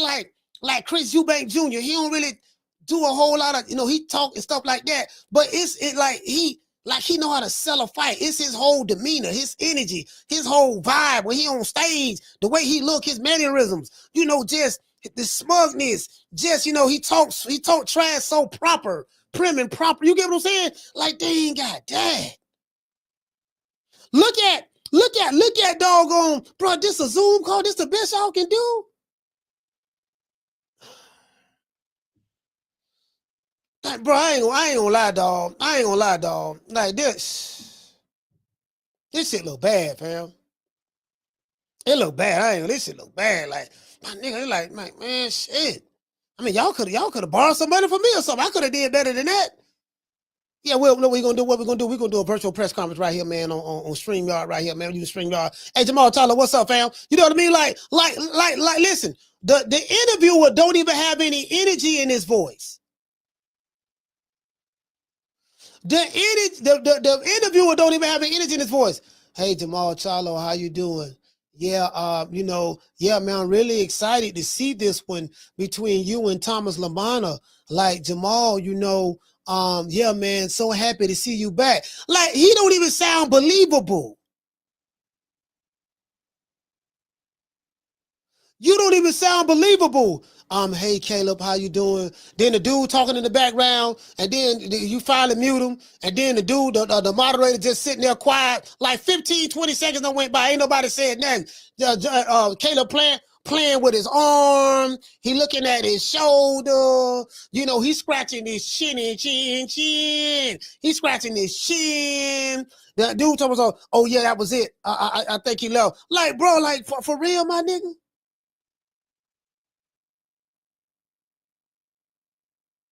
Like, for real? That's where we at? Man, hey, you know what, man? We got man, come on, fam. We could have had him on here. Hey, yeah, Jamal Charlo, what's up, man? Let's talk about Coach Malachi, man. True Media Podcast. Hey, check it out, man. You been going for a minute, man. How you feel? Like, if you talking to somebody in the interview and you like, yeah, man, hey, everybody, how y'all doing? Yeah, we got Jamal Charlo right here, and then we got Thomas Lamana. Now, I know y'all don't know who they is, but yeah, man, I'm really excited about this fight. People listen, people know your mannerisms, your tonality. They like, man, this dude ain't got no, and it's a dead press conference. You got Jamal Charlo, who don't nobody even know anymore, fighting a dude who don't nobody know, and you have a baritone voice when doing the interview when you should be a tenor. Hey, man, Jamal Charlo, what's up, fam? Hey, check it out, though, man. You been going for a minute now, man. How you feeling? Yeah, I'm feeling good, man. You know what it is, whatever the kid may be. How the wife and kids? The wife and kids doing good? Yeah, okay, cool. Hey, man, remember, it's cheaper to keep her. Hey, Thomas Lamana, check this out, fam. Don't nobody really know who you is, but for people who don't know who you are, so explain to the people who you is, man. Well, how did this fight come about? You and Jamal Charlo. Let everybody know how this fight came about. Oh, yeah, okay, cool. Hey, Jamal, check this out, fam. So you're fighting on the Caleb Plant's undercard. How do you feel about fighting on the undercard of Caleb Plant, being that he the one that slapped you, he slapped taste out your mouth last year? Thomas, by Jamal Charlo being slapped by a white fighter last year, do you feel that by you being white, that you can draw from that power from your white brother Caleb Plant when he slapped the brother, man? Do you feel that, does that give you encouragement? Are you encouraged by seeing that you're able to take from what Caleb Plant was able to do, harness that energy, put it within your soul and being, and execute that same game plan on Jamal Charlo? Do you get what I'm saying? Like, come on, fam. True. Yeah. True. Yeah, come on, fam. Like, shit,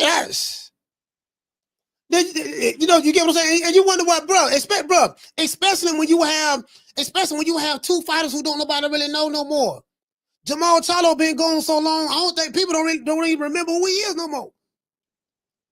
And the Charlo name is a bad name right now.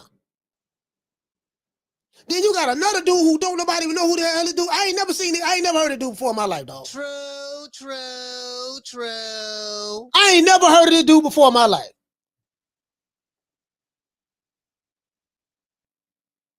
You get what I'm saying?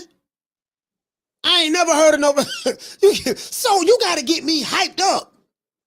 This ain't the UK. Well, the UK, they gonna come out and show out for anybody. But you gotta get me hyped up. I need to feel you, fam. I need to feel the twicity. I need to feel the twicity in the air on this here. I got Jamal Charlo, an alcoholic, And then I got a white dude who I don't even know who I never even heard of dude for in my life. So you got to make me feel, you got to give me something to get excited about. Jamal Charlo, you said Houston on your back. Houston got your back. It's funny that you brought up Houston because from what I remember, people kind of like fell out with you after the whole slap situation between you and Caleb Plant, and a lot of those guys from Houston was disowning you because they said you was a misrepresentation of what Houston is all about, because Houston don't let white boys slap them in the face when everybody don't do that. So they were saying that you really from Lafayette, Louisiana. Is that true? Do you get what I'm saying? Is that true? The fellow Houstonites, did they disown you, or is that just propaganda? Like you gotta know how to, you like, I'm tired of teaching. See, that's that corporate shit. That's that corporate. That corporate shit, that corporate shit played out in trash, bro. That corporate shit played out in trash. Literally. Candace, let me say, look up his name, coach. Look up who name. Hey, look, hey, what you say? Deal say these interviewers had no jumper cable skills. Hey, Deal, you hit the nail right on the head, fam. Facts. True. They ain't got no jumper cable skills. They ain't, you know what I mean? You supposed to be able to, but you supposed to put the jumper cables on them quick. You supposed to know how to, yeah, man, like it's the way you ask the question. And it's your tonality, your pitch, the way you pitch your voice when you ask the question. The way you pitch your voice when you ask the question can lay the entire premise for the interview. There was so much to unpack. The interviewer said, what he said right here. He said, well, the hope is, if you can get by your fighter, Caleb, and Jamal can get by Thomas, it's the hope is for you guys to meet up later on down the line. So this is the fight for the meetup with Jamal Charlo and Caleb Plant. But it was so much there that you could have energized the people around. Even the pro PBC guy, now they probably ain't gonna make it, because them pro PBC niggas, them niggas, they're a special group of people. But even the pro PBC people like, man, this shit, they want to say something, but they got to hold on because they've been pushing this narrative for so long, and they don't want to admit that they were wrong. So they gotta they all in at this point. You know what I'm saying? Like, man, look here, man. I'm trying to tell you. He said Lamona's nickname. How to spell his name though? Let me see. Are you spelling it right? Lamana. Lamana.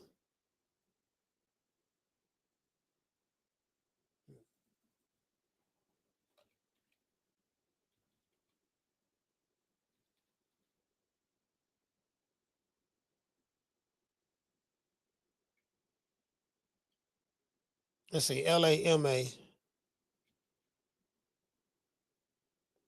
Lamana.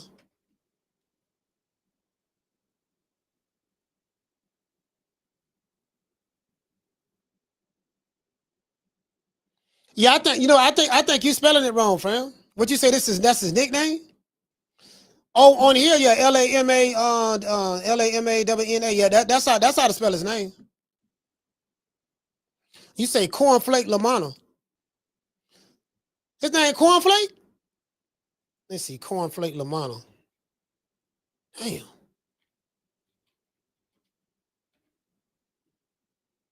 The fuck is the Cornflake?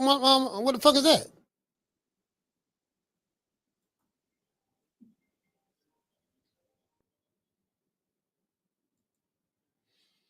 Yeah, I don't know what y'all talking about. Fam.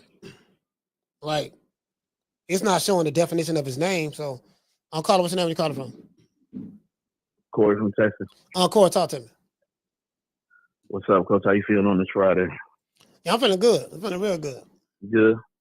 Yeah, tomorrow, bro, I got I really don't know who I got, honestly, because Eubank's a very good boxer, but Conor Benn has power, and then we have seen Eubank get dropped by Beefy. Whatever it is, I think Liam Smith. Liam Smith. Yeah. You know, so he can be caught. You know, he looked a little rough on the scales. I'm just glad they still gonna have it, but I'm excited. You know, I remember Eubank, the original of this, as we call it, series in boxing. Yes, the first one was in, I think the first one was in '90, and the second one was in '93 between their fathers. So this is a good one, but I really don't know which way to go because you know he can get caught, and there's one thing on the undercard. I want to see Anthony Yard fight Arthur, but it's like his third time fighting. Yeah. So I'm not really excited about that. I want to see like Anthony Yard fight somebody that like what's the dude Buatsi fought? I can't think of his name. Anthony Yard, that dude, that's a big dude, bro. That's a big dude. He's man, that like, dude, you know what I mean? Steroids. No Diddy and all that, but I'm saying that dude, he look like a bodybuilder, bro. Right. Nah, for real, he look like a bodybuilder. Like, bro, I was impressed with his effort against Benefield, and it was just like he just gassed out at the end because he did drop. Did he drop Benefield or he hurt him? I can't remember. No, he hurt him. He didn't drop him. He might have dropped. He didn't drop. He hurt him. So he got power, but it's just like he'll fight the same opponents, and then I forget the dude who Buatsi fought. He was supposed to fight him or Buatsi. It didn't go through. I'd like to see him more active. That's one of my favorite UK fighters. You know, outside of, you know, some of the bigger names, I like Anthony Yard, but, you know, outside of, so when is this fight you talking about? They need to pay you for promotion, by the way, too, Coach. When is this, when is this playing? These people in the box too goddamn dumb. Like, literally, they don't, they making millions and stuff, they doing their thing, but they don't get it. They don't get it at all. They don't understand social media. They don't understand how to cut a promo. They don't like Turkey Al-Sheikh gets it. That's why he don't like Turkey Al-Sheikh. Anything dealing with him, he had the best promos in boxing. Like he making an event. They make it seem like, you know, he got Hollywood, he got writers from Hollywood writing scripts, this and that. He know how to what is it called? Impressions. Like the impressions on the impressions. Like he understand what impressions is on the social media, and he's dominating that in boxing. And most people, they don't understand it. You know, they just watch the content, but they don't understand the impression game. And you know, he's killing everybody. He's killing everybody on that. Him, the zone, because they're like together and stuff like that. So you ain't gonna outdo it on he could even if you got two boring fighters, you got to make that promo so fire to the point to where it covered their flaws from a boring standpoint if they can't sell a fight. So he gets that, he understand that. And if you're gonna do a promo or if you're gonna have dudes come on a Zoom call, the key to having a Zoom call promoting the fight, the key to it is the interviewer. The person who's asking the questions, he is the key. He's the matador. He is the one. He like the referee in wrestling, or he's like the commentators. Oh my gosh, it's the rock bottom. Oh wait a minute, it's the DDT. Right. You know, Triple H. You know, he Triple H is doing. You know what I mean? Like they gotta do that. Exactly. And in boxing in America, they like, yeah, hey, how you doing, Corey? Yeah, you know, I'm excited to see your next fight. You know, how you been? Yeah, you know, you're fighting Thomas Lamana, on Caleb Plant's undercard. And it's like, for real? Right. You know, it's funny you say that, Coach, because even last night, you know, before I get out of here, Coach, even last night on the NFL draft, that was one of the first things they're promoting. The commissioner, the people working for the NFL, ESPN, all of them said go to the NFL social media. And you just broke it down for them. Just like you said, it's like they on some dinosaur shit. And like you said it earlier in the show, that's why in 18 months, this is what this dude has done in boxing. But I'll look for you, Coach. I hope you go live. If you don't, I know you'll have a good show about it later. So that's my call for Friday. Yeah. So y'all said so they dude named Cornflake. He said y'all know Cornflake fighting out to Charlo. He said he negotiated with their big name. They made him sign the NDA. Yeah, man, I'm talking about, man, nigga talking about cornflakes and, you know, man, but the man name, Hey, what you say on WMS? You say they need to realize that's part of the promotion. Bro, like, yeah, they don't get it, bro. They don't get it. Thomas Cornflake Lamana, huh? Name Cornflake, huh? Yeah, I ain't scared of nobody named Cornflake. He might listen. He might be a killer. He might be a killer, but I ain't scared of nobody named Cornflake. Yeah, like nah, yeah, dog. You know I got about 15 bodies. You might do have 15 bodies, dog, but I ain't scared, dog. I ain't scared. You might, shit, nigga. You know what I'm saying? You gonna have to do that shit. You just gonna have to do that shit, dog. Cause I ain't, man. Your name Cornflake. I think I think Jamal Charlo gonna knock him out. Jamal gonna slide him. Now, if Cornflake mess around and win, boy, listen. Boy, Houston, y'all better run him out of Texas.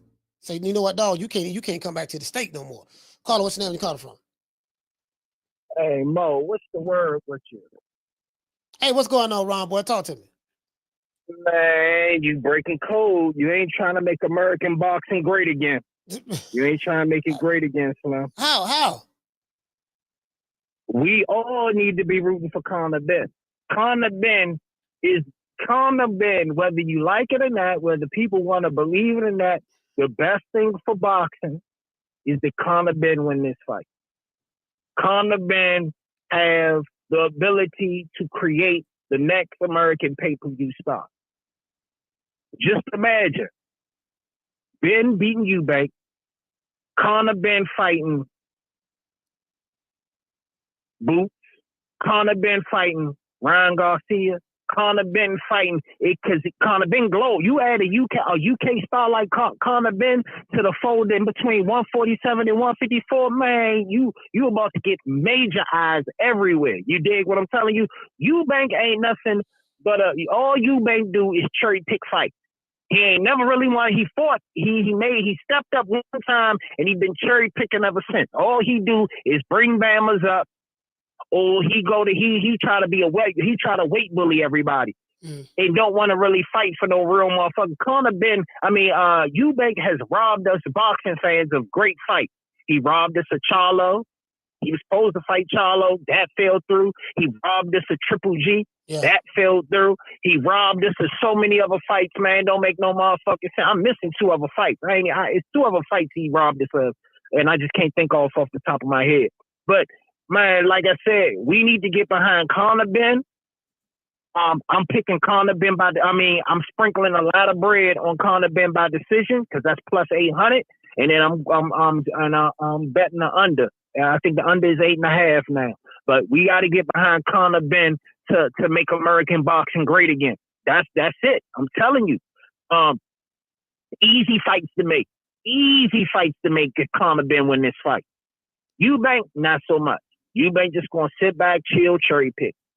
Yeah, he gonna do that. He gonna do that. He gonna sit back and chill. Yeah, he gonna try to sit back and wait for a cinnamon sweepstakes. He still want that fight. So at the end of the day, Mo, we need to get behind Conor Benn. Conor Benn about that work. Conor Benn only had that hiccup with that hot test. Conor Benn will be fighting anybody right now if he ain't pop hot. You dig what I'm telling you? That's what that setback was.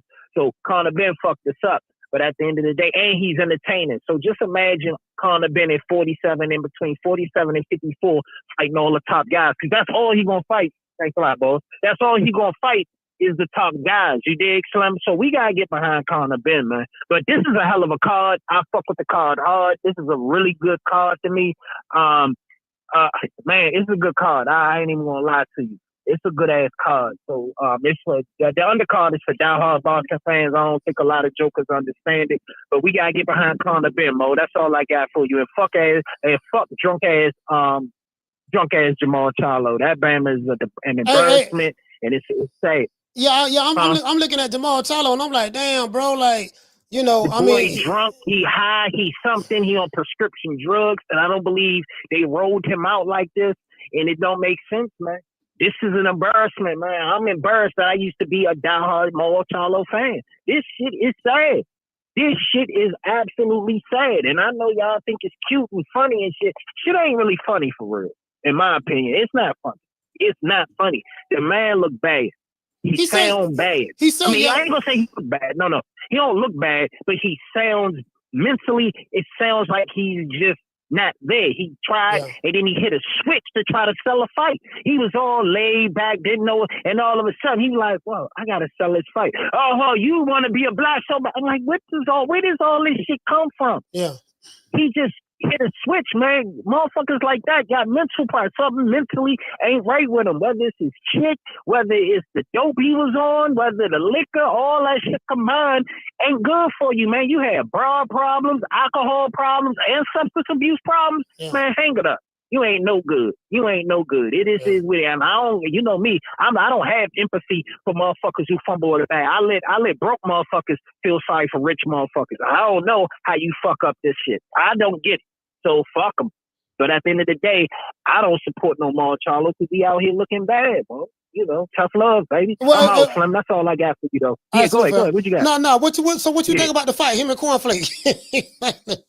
Man, I'm not. Man, look, man. At Are the you end of the excited? day, it's a trash Are you excited? fight. Did you see? No, absolutely not. Charlo should have had 4 fights by now. It's a goddamn shame. He should have fought Selecki, but now Billy got to take care of Charlo work. He wasn't even prepared for Selecki years ago. Like, man, these motherfuckers is fucking shit up. He held up the middleweight division, man. He's a fucking cancer, man. The whole organization is a cancer. That's it. At the end of the day, if y'all don't see that PBC is trash for boxing, I'm sorry. Look at the product they doing. They went from popping bottles to wearing all them motherfucking skinny ass pants, filling on each other, getting drunk together, to this shit. Man, look at this shit. Man, it's crazy. This is sad. This. Look at the fall off. You talking struggle? This is a struggle. This some struggle shit for real. And this act like we back in COVID. Is it 2020? What did we go back to 2020 mode? Where did we go? It's 2025. Motherfuckers is out. It's the end of April. Motherfucker, you supposed to be out and about. Everybody's supposed to be gathering. Hold on. Who is the headliner? Is he the headliner, fam? Nah. Plant the headliner. Oh, Plant. I'm like, man, I know goddamn well, because he been gone for 25 years. Ain't no way in hell he gonna come back. Yeah, he the headliner. You know what they trying to do? They trying to build up Plant versus Charlo as a pay-per-view. And he said that. This shit is sad. Plant versus Charlo ain't no pay-per-view. They ain't no pay-per-view fight at all. Ain't no pay-per-view, but they gonna try to build it up. They gonna try to do this shit. Maul forgot the assignment. He almost forgot the assignment. Knowing goddamn well he was supposed to talk a bunch of reckless ass dumb shit. He can't even talk no more, man. Yeah. He over. He can't even put the words together to really sell a fight. Yeah. So now I'm gonna tell you the script right now. Maul and Caleb gonna get into a fight during the presser, the final presser, or after weigh-in. I guarantee it. Book it. But that's all I got for you, Slim. All right, salute, fam. Shout out to Ron Buff first, man. Now, I will say this, though. I'm looking at this. I'm looking at this fight right here, right? This is the undercard. You got, of course, y'all know Chris Eubank no fight tomorrow. But Yard and Arthur fighting for the 3rd time. Beefy Smith and McKenna fighting. Billum Smith and Glanton fighting. And Clark and Riley fighting. Undercard. Oh, man. I'm like, man, that goddamn Jamal Charlo, dog. I don't know what to say about Jamal Charlo, fam. I'll call it what's your name. You call it from? Man, Coach, what's happening, man? It's Casino like Fred, man. Man, Casino, talk to me. Man, I'm having a good day. You know what I'm saying? It's a good day in Atlanta. Great weather. Yeah. Hey, what the weather is? Man, I just wipe my sweat, Coach. Yeah, it's hot. Yeah. It's humid. It's humid. Yeah. You know what I'm saying? But shit, man. It get hot in Georgia. Hey, man, at least in boxing, though, boxing hot right now, nigga. We got real smoke. We got real smoke this weekend. Yeah, real smoke. You know what I'm saying? Real smoke. The first fight of 2025. This is the first real fight. You know what I'm saying? Yeah. I got Ben, man. I got Conor Benn, man. You know what I'm saying? I like what Ron Boy said, man. We need Conor Benn. We need that nigga, man. You know what I'm saying? Because he's one of the last ones cut from that cloth. You know what I'm saying? Yeah. He got real bad intentions. He got real bad intentions. And he want to fight. You know what I'm saying? And he got an exciting style, bro. Like, I agree 100% with Ron Boy said. Yeah. Like, I said, when he slapped Chris Eubank with the egg, I was like, see, that's what the fuck I'm talking about. Yeah. That's what the fuck I'm talking about. You know what I'm saying? I mean, no, he ain't slapped, when Chris Eubank slapped him with the egg. He ain't slapped him. He slapped Conor Benn with the egg. And you can see, if you look at Conor Benn's face, you can see the genuine rage. You know what I'm saying? Like, the genuine anger. You know what I'm saying? That's what the game been missing, bro. You know what I'm saying? Like, we got, on the other hand, we got Charlo with fake smoke. You know what I'm saying? Nah, man. Yeah, man, he got fake smoke, man. I want to unify.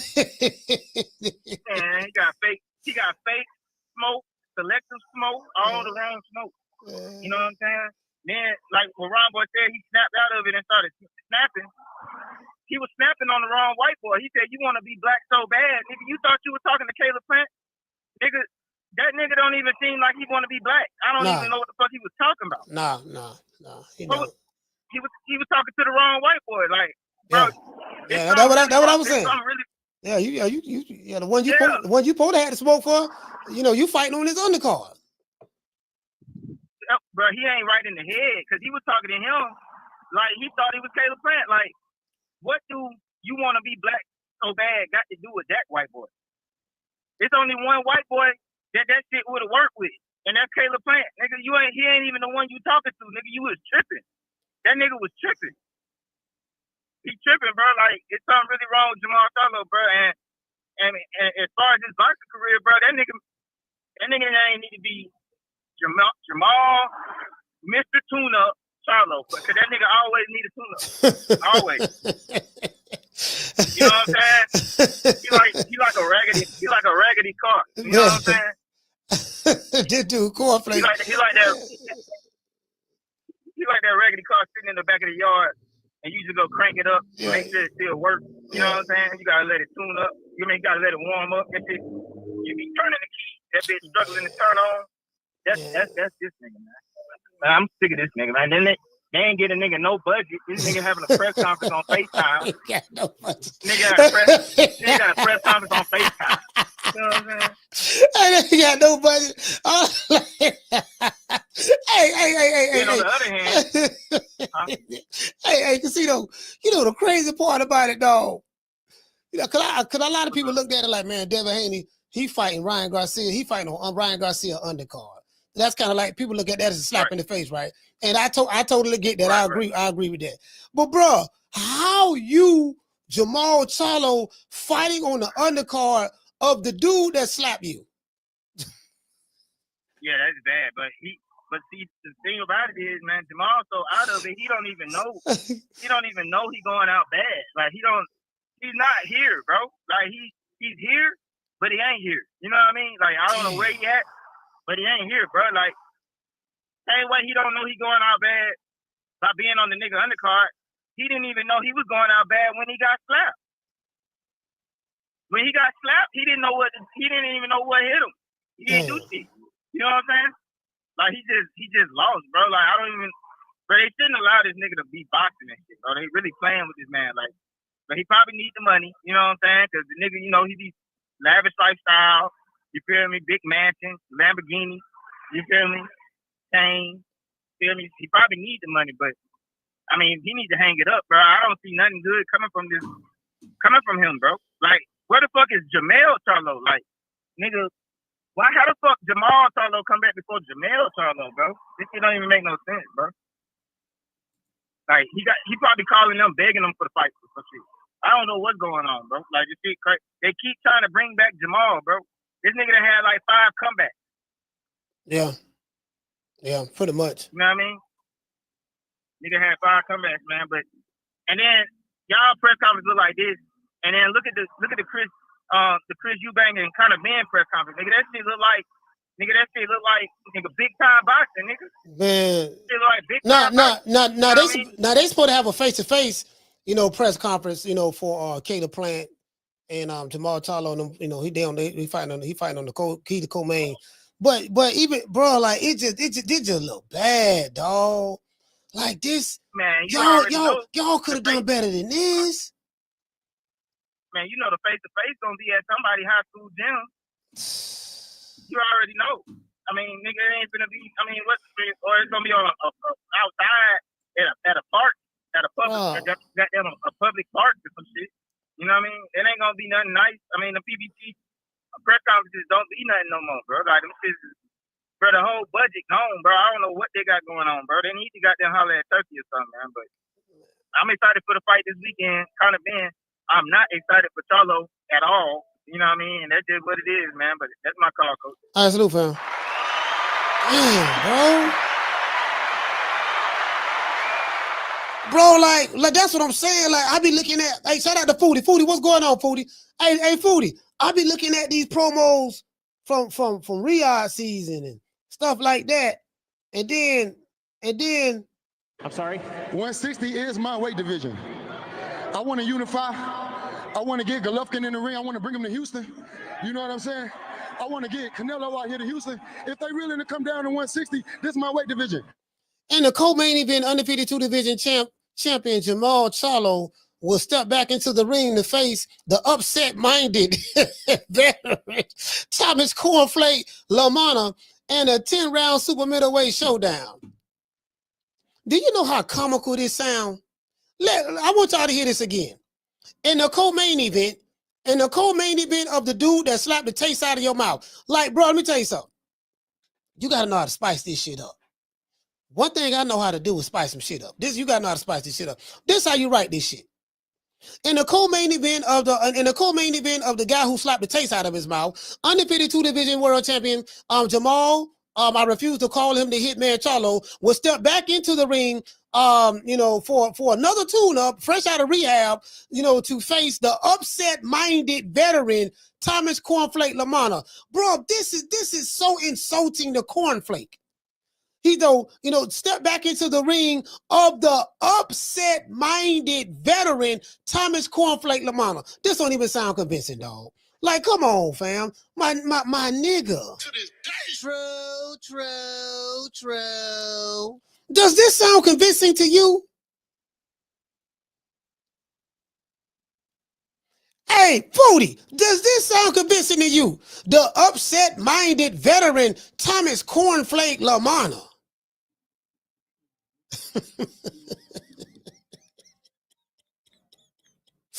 I be getting him up with too much game, dog. And guess what? My shit don't even be. I don't even have my shit written down. Like this shit off the dome. This is straight off the dome, fam. I'll call. What's your name? You call it from? Hey, what up, Coach? It's Coach Ed from ATL. What's happening? Go ahead and talk to me, bro. How would you feel if you had to pay $500,000 for 2 ounces? Man, I'd be highly upset. You see, that man missed weight by 2 ounces and got to pay $500,000.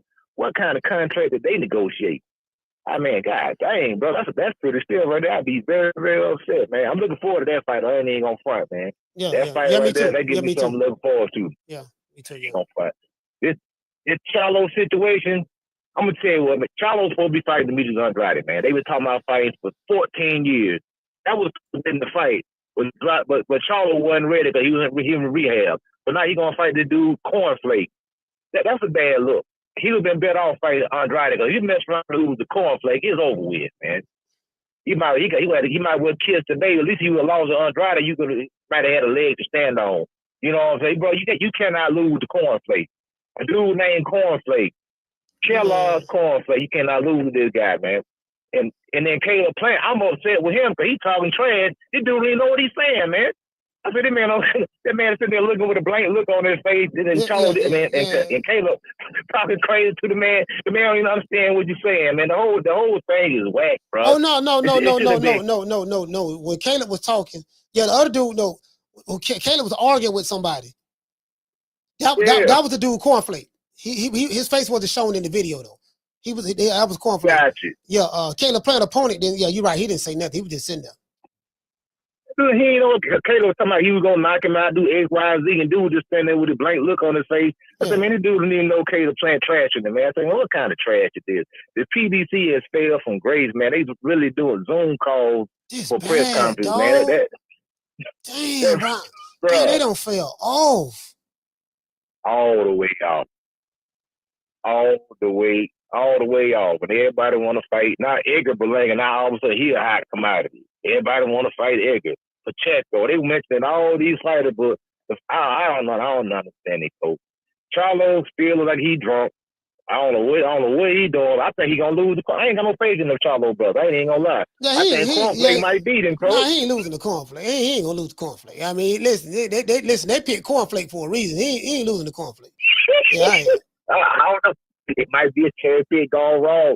You don't know that. They say the same thing about Rope. They thought Rope was gonna be getting stepped on. You seen what happened, but I don't know. Charlo just look like he watched, man. I'm telling you, brother, like he watched, but so it is what it is. But the fall from grace from the PBC it's been bad, bro. The press conference was raggedy, low budget.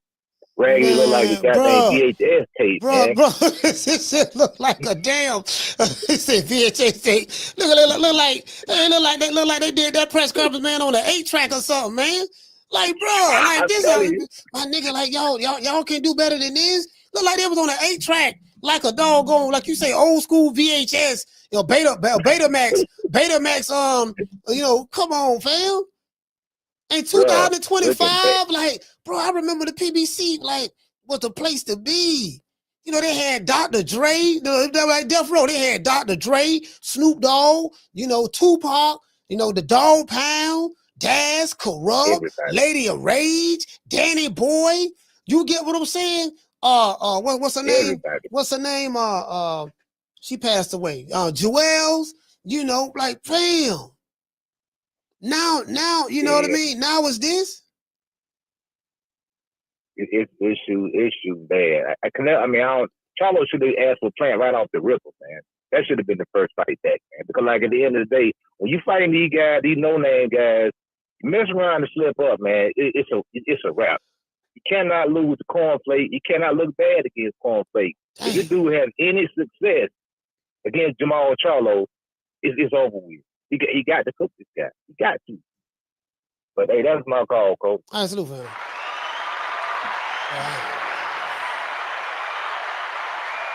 Man, I'm talking about, man, god damn, dog. Back then they didn't want me. Now I'm hot, they all on me. You get what I'm saying? I'm like, man, I got Houston on my Houston got my back. No hell they don't.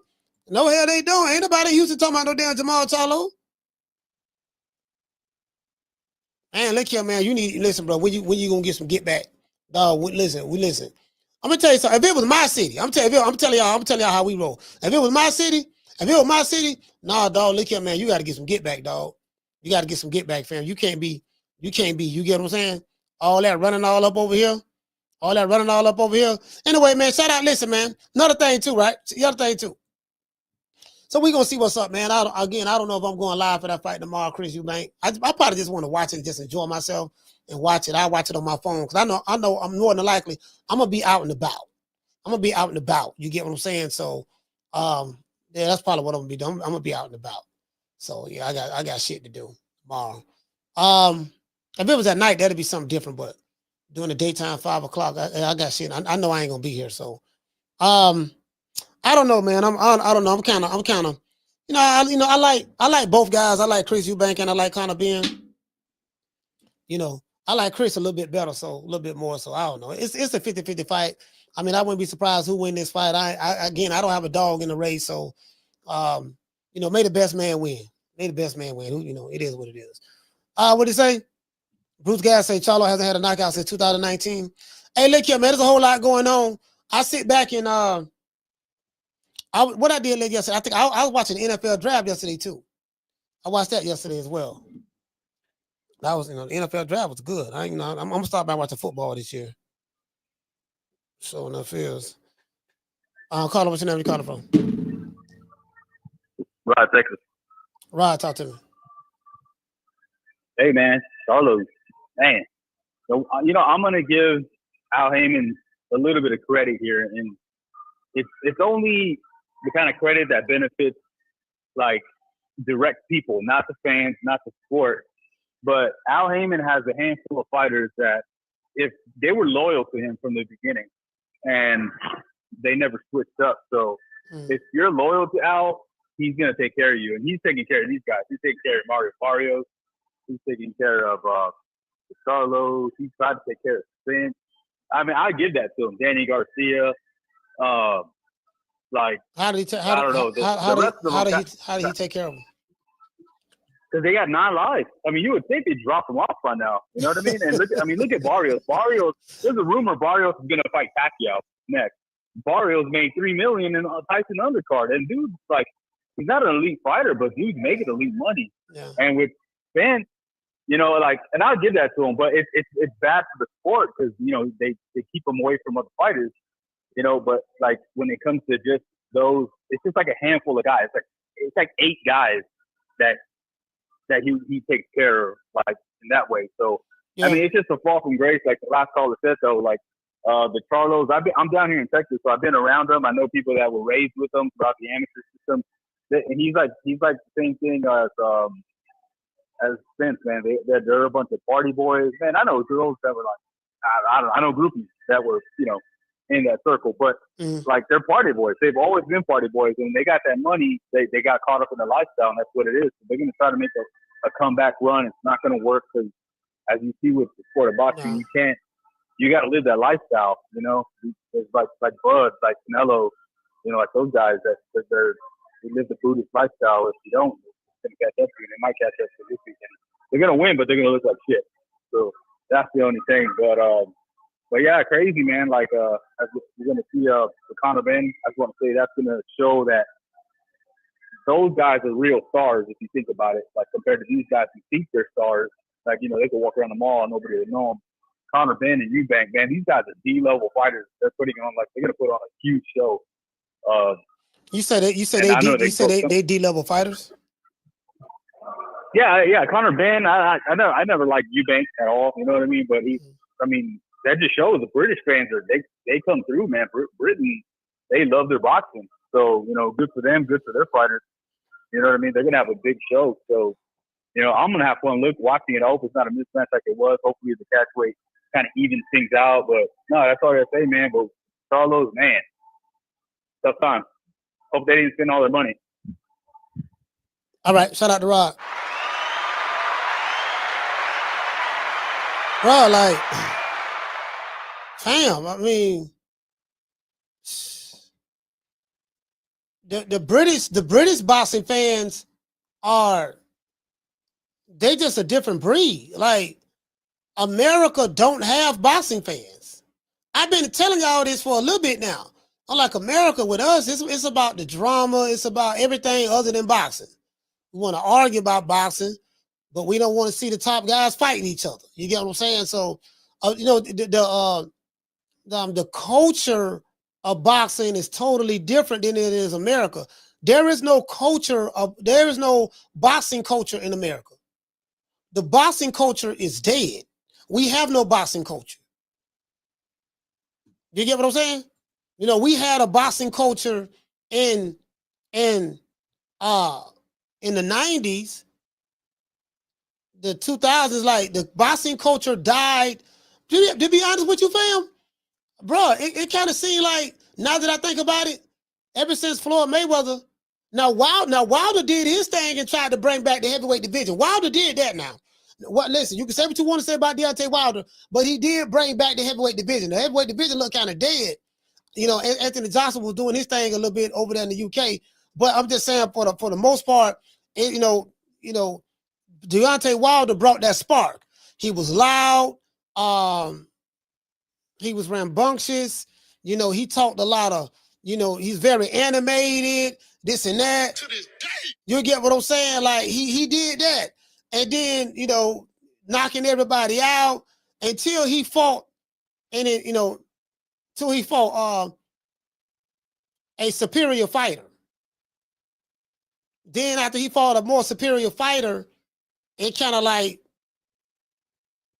you know, it kind of, you get what I'm saying? He fought Tyson Fury 3 times. Like, not when you, in hindsight, when you think about it, in order to keep the shell game going for a little bit longer,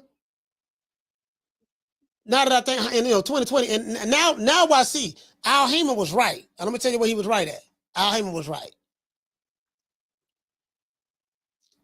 Had it gone Al Heyman way with these 2 fighters,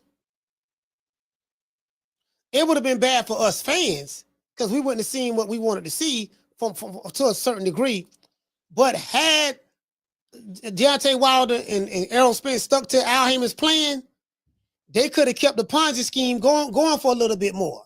You know, stay away from tough competition, keep everything in-house.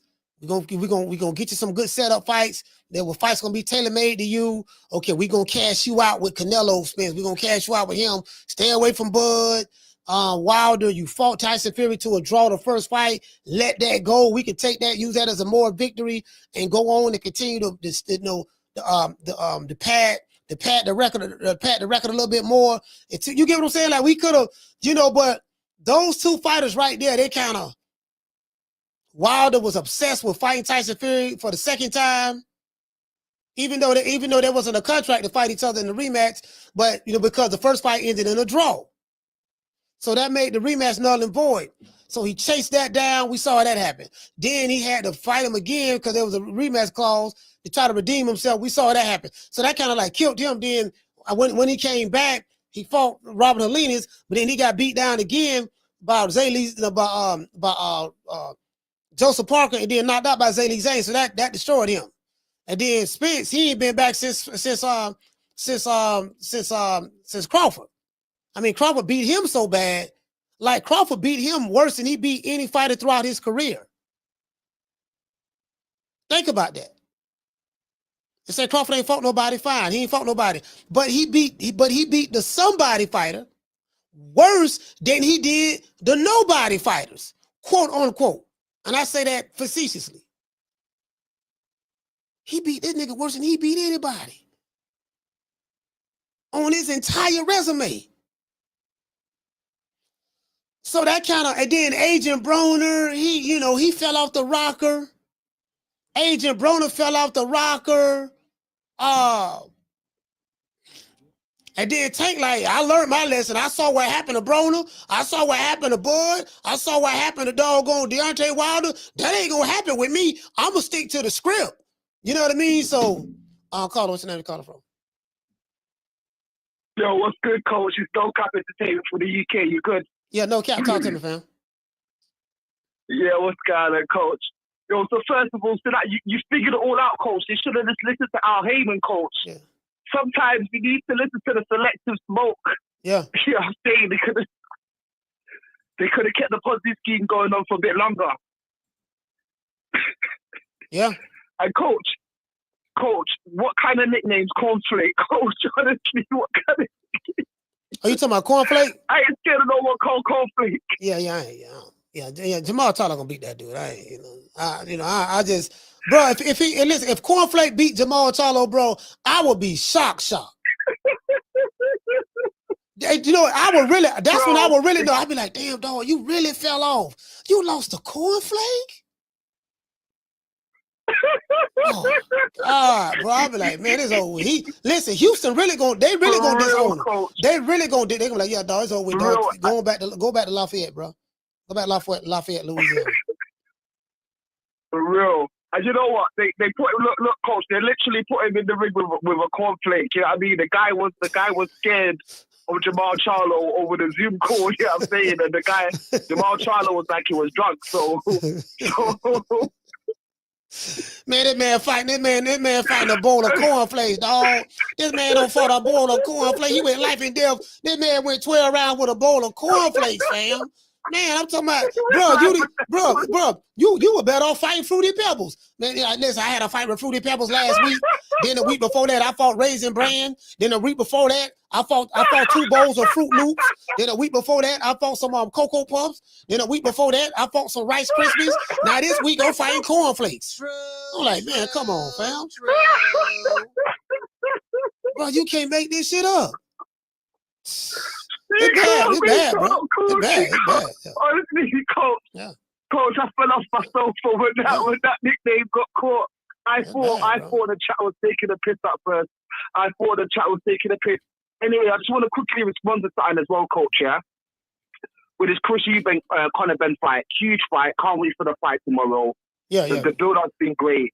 But we are great boxing fans over in the UK, but the main reason this fight is so big is because of the dad, coach. You know what I'm saying? And I thought of an analogy to give you guys, before I called. So because of the dad had such a great rivalry, coach, and Chris Bank, Eubank Sr., Nigel Benn, they were real 90s British fighters, and they had a real war. So it's kind of like a fantasy fight for the British public. That's why it's garnered so much attention. And obviously, it goes across a lot of generations. What I would say, it's almost like, the Hagler Hearn fight that you guys had in America. Yeah. Imagine it's like Hagler had a son, and then Hearn had a son, and then them boys are fighting each other.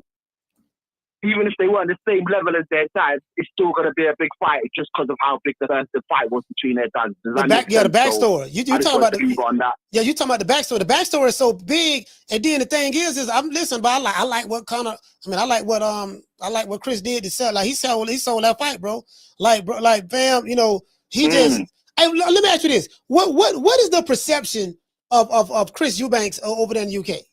Chris Eubanks and Conor Benn. What's the perception of that? That's an absolutely brilliant question, coach.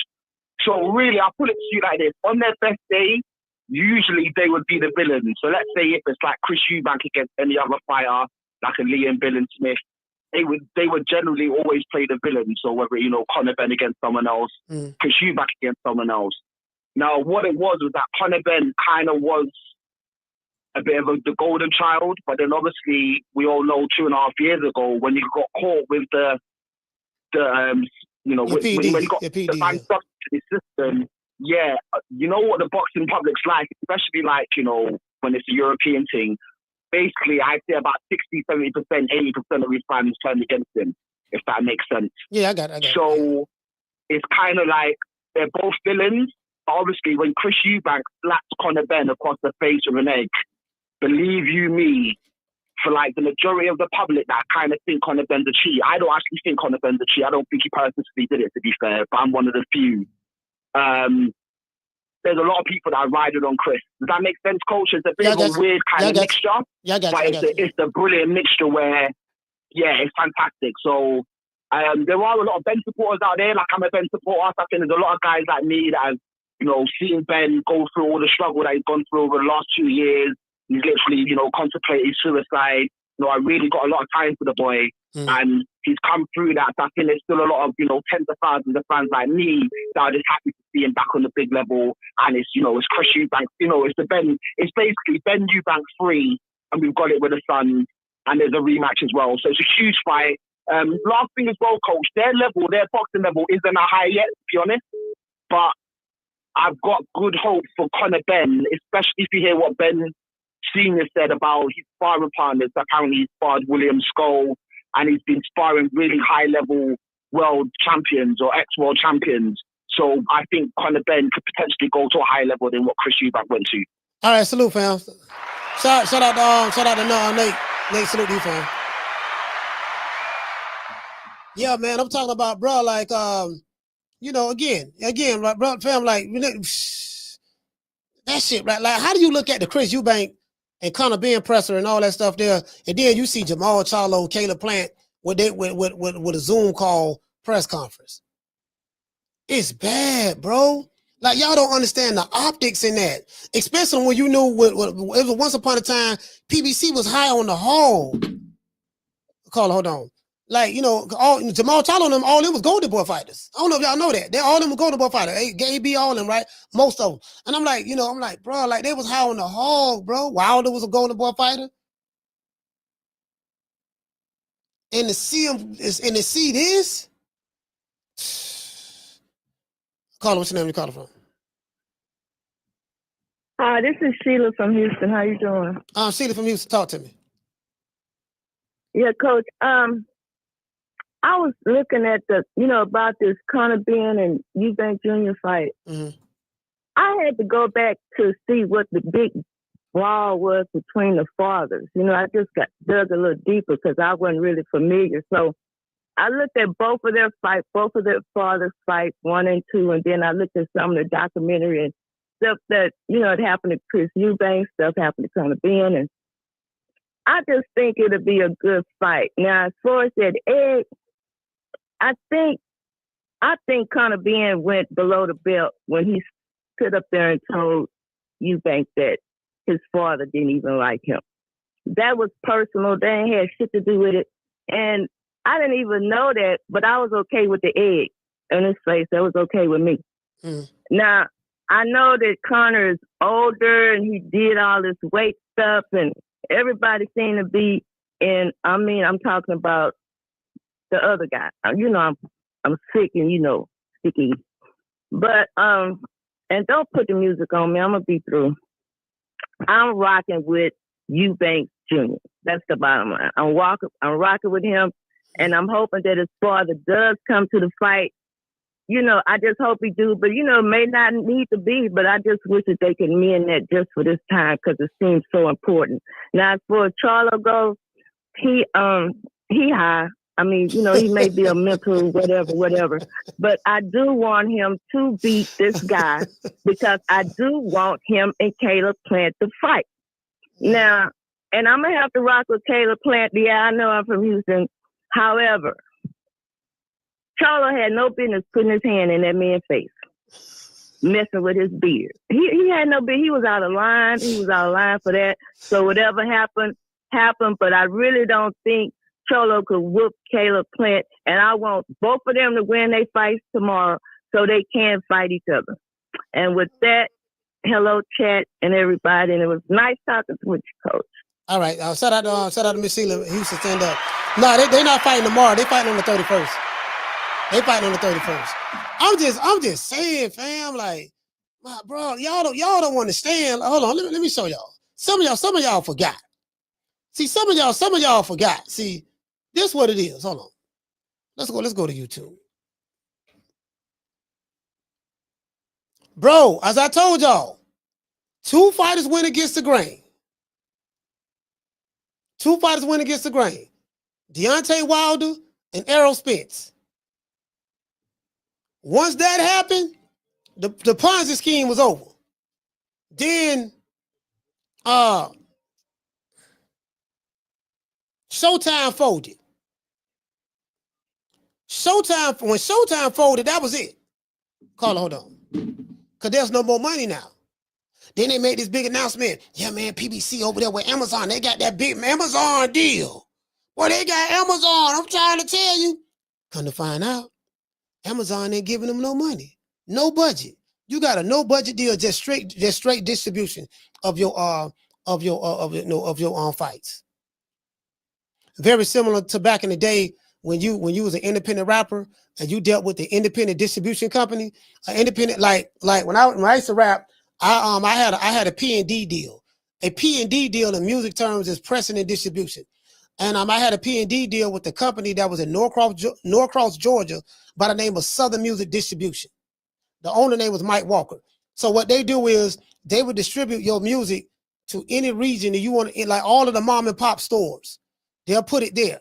I was responsible for making sure that I had a fan base or my music was popping in that region or in that city, so that would motivate people to go buy my stuff from the store. That's back when they had SoundScan.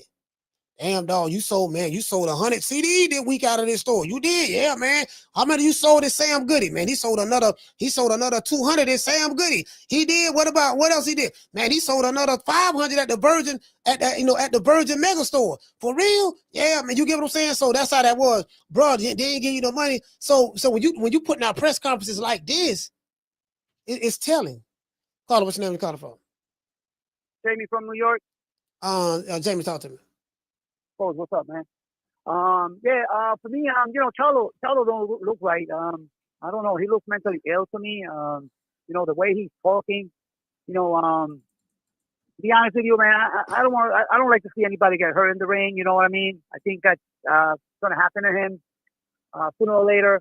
I know they picked the tomato cans for him, but To be honest with you, man, I like to see Charlo outside the ring. That's not, that's how I see it. So I'm gonna go with White Chocolate in this fight. I don't know the guy. I really don't know his opponent. But if he does get the win, hopefully we get the Plant fight next. That's the fight to make. Plant wants him. Charlo never brings him up. They never talk about him. But Plant, he wants that smoke. I like Plant. He has no chill. He'll slap a motherfucker real quick. So again, hopefully we get that fight, man. And that press conference was horrible, man. It looked cheap. Shit, I thought Don King Promotions was going through tough times, but that was horrible, man. That was bad. Conor Benn and Eubank Jr. The build up to the fight was tremendous. That shit was fire. Got me excited. Both fighters, they're cocky motherfuckers, man. Just like the fathers. Yeah, they are. But yeah. But I'm gonna go with Ben. I like the little guy. I think he is the underdog, so I'm gonna root for him just because I like his father better in the '90s. But again, listen, it should be a great fight. I'm happy for the people in the UK. Again, you see Eddie Hearns in the middle of it. This man is everywhere, giving us the fight, man. Yeah. You know what I mean? That's why I feel he's the best promoter in the game today, man. I respect the hell out of that guy. And hey, man, let's enjoy those fights tomorrow. That's all I got. Respect from New York, baby. Shout out to James, salute. Yeah, man. Yeah, again, as I said before, like the UK, they have a culture of boxing. We used to have a culture of boxing in America. The boxing culture is dead. It ain't that anymore. Now, the boxing culture in America has been reduced to, fanboyism, male groupieism, protecting your fighter, witness protection program. I really don't want to see my fighter fight that dude. Oh, that dude got to earn the right to fight. Like it's just a whole other ballgame. It's not here anymore. It's not here anymore. It's not here anymore. They only know the few name fighters. The black fighters don't want to fight each other. So that ain't happening. They really don't want to fight each other. So they're like, I grew up in the era where all the black fighters fought each other. See, that's the era I grew up in. I grew up in the era where the black fighters fought each other. This era now, yeah, dog. We finally got Crawford Spence after 5 years, but we finally got that. But then Errol Spence fought on Sean Porter. He did that. He fought Sean Porter, and then he did come. You know what I mean. He did that, but over here, man, like now it's like niggas hollering about their brothers. Then another nigga hollering about, yeah, man, well, you got to earn the right to fight me, and you got to fight 25 dudes before you fight me, and you just clout chasing. Clout chasing is new. Clout chasing is a new duck term too. When the dude said, oh, he really don't want to fight, he just clout chasing. That's duck terminology too. Shout out to LJ Wright. Dropping a half a dub. He say, coach, that sounds like a tomato can. Yeah. Facts. You get what I'm saying? Like, yeah, man, like the American boxing scene, we don't have a boxing culture anymore. That's over. Down from the bar, there's a platform stage. People pimping, sharp as razor blades.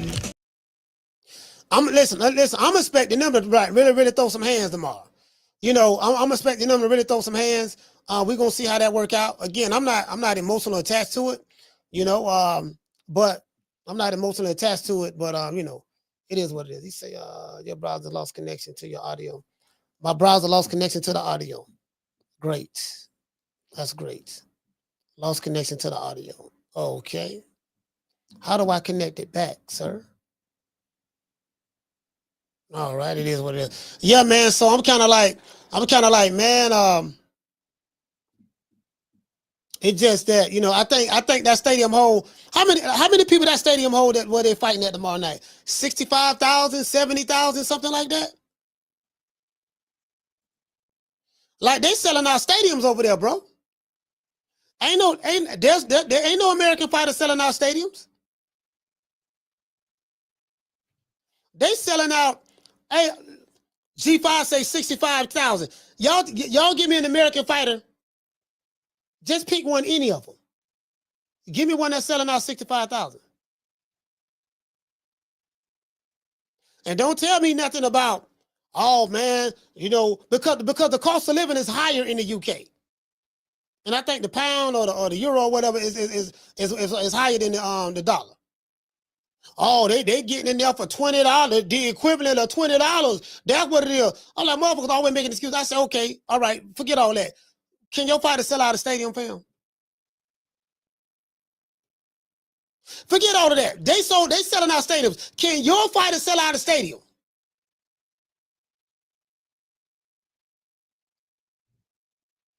Yeah, man, we ain't got to sell out no stadium, dog. See, again, like this where we at. This where we at. Motherfuckers want to lie to themselves. Nah, fam, like this what it is, fam. So it's about Booger Ray. What Booger Ray Leonard said? Booger Ray Leonard say it's about putting butts in seats. Isn't that what Booger Ray Leonard said? It's about putting butts in seats. That's what your guy, pro PBC guy, Leonard Ellaby, worked for the PBC, said. So if I take what Booger Ray Leonard say, it's about putting butts in seats. Conor Benn and Chris Eubank putting butts in seats. Shout out to Foodie. Shout out to Fresh. They putting butts in seats. Bro, like, that's all I'm saying, fam. They putting butts in seats. Man, I'm talking about, man, I had a dude tell me, yeah, man, the PBC will work with Turk Al Sheet, but he ain't gonna get none of their pay-per-view stars. I guess you know what I said to the dude? I said, who was the pay-per-view stars over at the PBC? Yeah, Al ain't gonna say nothing to his pay-per-view stars. I said, who the pay-per-view star? Name the pay-per-view stars, name them. I wait, name them. Who the pay-per-view star? Dude, they said what time to fight tomorrow? I think 5 o'clock. The main card, 5 o'clock, East Coast time. You can look it up though. Just Google it. Just Google it. You know what I mean? You got a phone, Google it. Don't everybody believe in Google? Go Google that shit.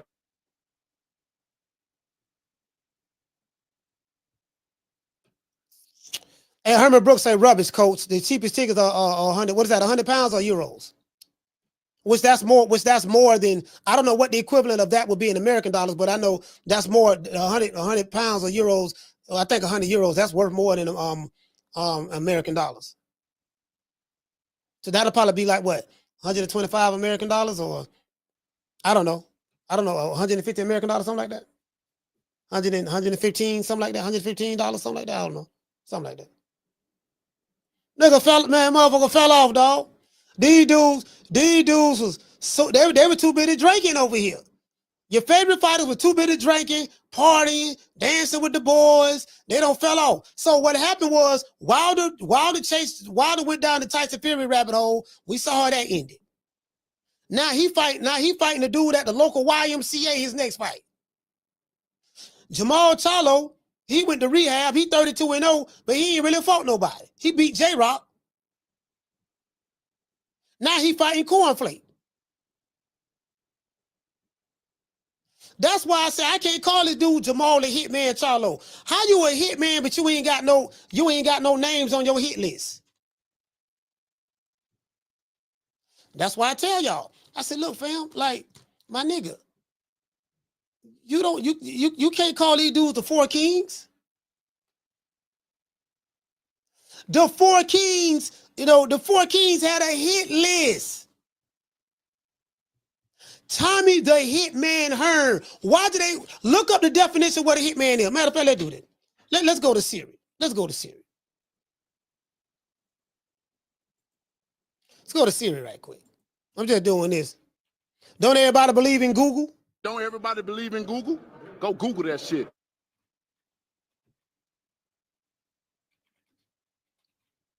Hitman definition.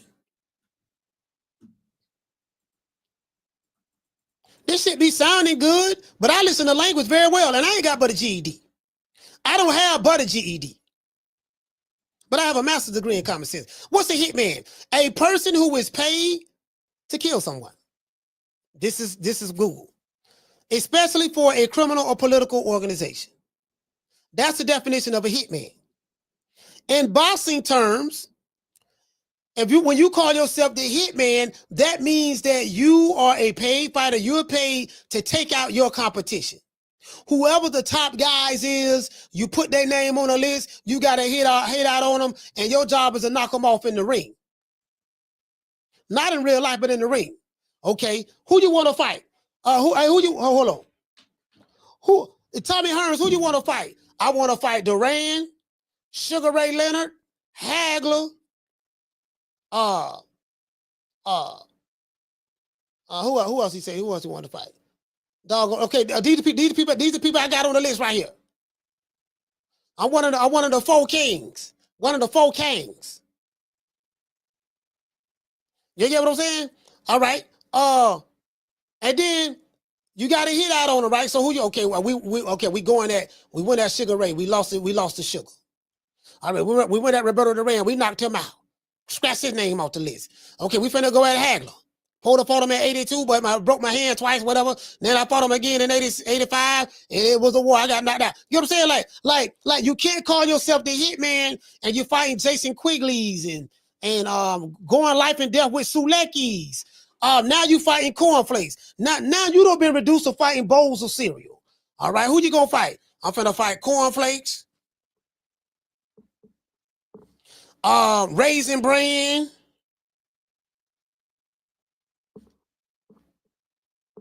I'm finna fight Fruity Pebbles.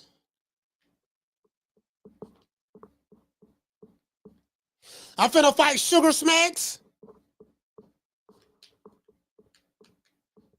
Listen, you don't went from this. I'm sorry. 160 is my weight division. I want to unify. I want to get Golovkin in the ring. I want to bring him to Houston. You know what I'm saying? I want to get Canelo out here to Houston. If they really to come down to 160, this is my weight division. I'm finna fight Rice Krispie. I'm finna fight Fruit Loops.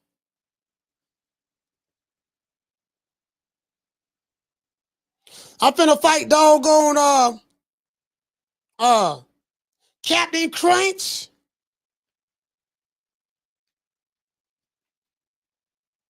And now I'm finna now I'm finna fight some cornflakes. Not cornflakes, cornflakes. I got some cornflakes right here, dog.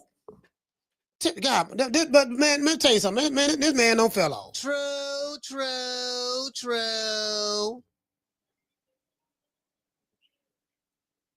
This man don't fell off, bro. Carlo, what's your name? You calling from? Hey, what's up, Coach? It's Jerry. Jerry, talk to me. Back in the day, Ray Leonard, Hagler, Hearns, Duran. People we need to realize, and I know because I was a boxing fan, and I'm 56 years old, 40 plus years watching boxing. Ali was a heavyweight champ when I started watching boxing with my old man. They fought nobodies also. Sometimes it didn't look that good. That's Ray Leonard. That's Tommy. All of them. They didn't fight killers every time out. That's nobody does. Misconception. No fighter does. Based on nobody does, and they didn't then either. It's a misconception, and I know because I was watching then. And all you got to do is pull up their box recs and see. They took easy fights sometimes. They took fights against guys that were not supposed to compete, and they kind of did, just like any fighter today. Now, I'm not trying to discredit them because they were great fighters. I'm just saying, people in a revisionist kind of way, especially who are the people you're referring to? Well, it could be anybody. You know, it's just and mostly people who weren't active boxing fans then. So they don't really have a comparison. What they have is they see and hear about Hearns and Hagler and Roberto and Marvin, and they were great fighters. And so, and then they go back and look and they see when they fought like their biggest fights and the highlight moments, but they didn't see the fights that were in between. I did. I'd seen them. And you wasn't the only one that seen them. I seen them as well, Jim. You know, they had Right, title right. fights, they had non-title fights. There's no such thing as a fighter who fight a killer every time. You're not going to fight Megatron every fight or Optimus Prime All every right, fight, or whatever the case all may right. be. Well, So I get that. what my So point is. but your point, go ahead, Jerry. Yeah, well, that's what my point is. Revisionist history oftentimes blows fighters up, and it's part of the reason why these current day fighters can't build any type of legacy, because people don't realize the whole spectrum, and so they put these past great fighters on a pedestal that's unobtainable for current greats, whether it be Bud Crawford or Earl Spence or possibly Bruce Ennis, a number of fighters, but I know from experience, Marvin Hagler, he was great, but some fights he took against guys that were unheralded, they were very competitive fights. Same thing with Tommy or Ray Leonard. All you got to do is look, and you'll see. So your point. That's Your point is what? My point is, it's hard to be a modern day great. It's almost impossible, because you have to not only outdo what the fighters from the past did, you have to outdo their legend, and their legend is oftentimes more like back then. No, everybody knew Duran. Yeah, was you a good fighter.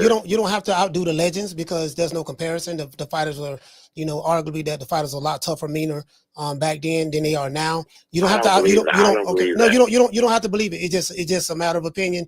You feel differently than a lot of other people feel. That's fine. Nothing wrong with that. Nothing to argue about. Not here to argue. However, all you have to do into this era is just fight the top guys in your division. That's it. There's no comparison to the eras. I'm not trying to do that. It's a lot more difficult now than it was then. Then boxing was very popular, and the fights came off like water. Now boxing is not nearly as popular, so it's always been out of the money. But now it's just absolutely solely about the moves and the money. Back then it was way more popular, so the fights would happen more, But you take Ray Leonard when he fought Tommy Hearns, a highly anticipated fight, fought him first at welterweight. They didn't fight for another 8 years. That rematch was hot, so the politics were involved then also. I'm just saying, in today's era, it's almost impossible to be a modern day great. That's my opinion. Now, I don't believe the fighters are much different than they were then. They're tough guys. They're cut from a different breed. The fans are a lot different. The fans will abandon you with one loss. Back then, they didn't do that. But the fighters, I think I can see a little bit, yeah, because nowadays, if you lose, you're shit out of luck. You take a Brian Norman Jr., right? It looks like he's stuck in boot tennis, but the reality is he's only a 1 or 2 title defenses in. If he loses the boot tennis, he goes to nothingness. Shout out to Jerry, man. I appreciate you, fam.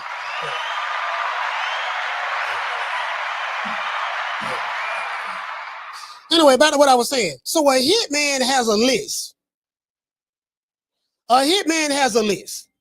And you go down the list. That's what makes you a hitman. If you ain't knocking off the top competition, you can't call yourself no hitman.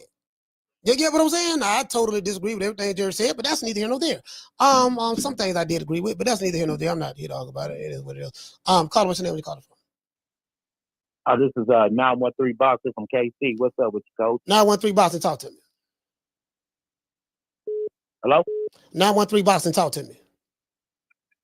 Yeah, man, I was calling in to respond to what the last caller was talking about, bro. I think, it's kind of screwed up, man. Like, it's a numbers game, bro. Yes, our fighters from back in the day, they fought guys that we didn't know of. But see, these guys nowadays, bro, they only fighting like once a year, once every 2 years. But they fought guys that we did know of, and they fought a lot more regularly. And they have title fights and non-title fights. They fought 15-round fights. A lot of those dudes were really, really good. So there's really no comparison. No one is saying that it's hard to be a legend in this era because you trying to compare them to the other era. No one's comparing them to the other era. No one is doing that. We just saying fight the top guys. And it's not harder to do in this era because you got fighters who are supposed to be the top guys. They're openly telling you that we're not going to fight that guy because he don't know how to put butts in seats. Oh, he just clout chasing. Oh, he just want a payday. Oh, you know, he got to fight this dude and that dude first. So that's not true either. You get what I'm saying? So, go ahead. Yeah, bro. When you fight like once or twice every 2 motherfucking years, bro, you don't have the luxury of fighting a nobody. And that's the thing that these guys are not understanding, bro. Yeah. It's like a Earl Spence right now. We ain't seen dude in 15 years, bro. You know, Charlo, shit, we ain't seen him. Who he fought like? The older Benavidez that he pulled up from 140? That was his last outing. Now we ain't seen him in another 2 years, and he about to fight a dude, Cornflake or whatever the fuck. That shit's unacceptable. See, when you don't fight as often, bro, you don't have the luxury of cherry picking, bro. That's just the way I feel, man. But that's my call. So, all right, salute, fam. Later, bro. Yeah, that shit blow my heart just did. Go ahead. I'm gonna go ahead and roll me some weed up right now. I'm like, man, shit. Shout out to shout out to No Cap. Shout out to Justin.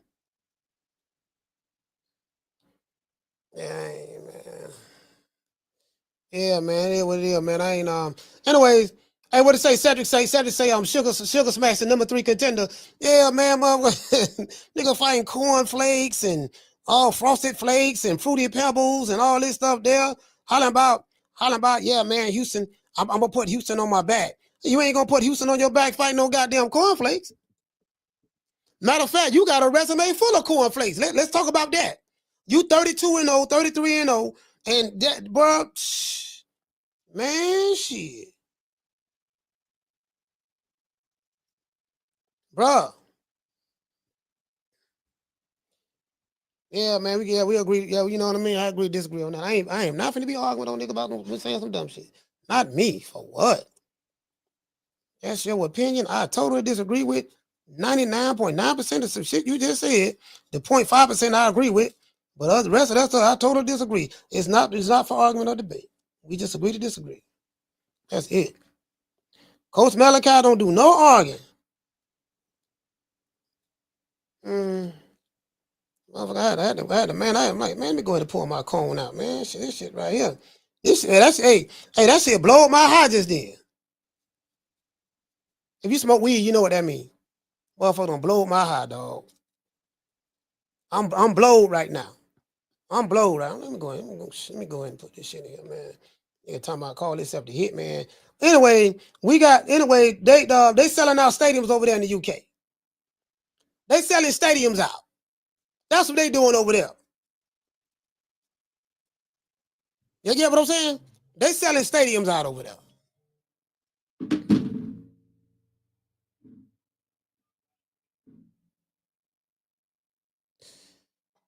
Carter, what's your name? You called it from?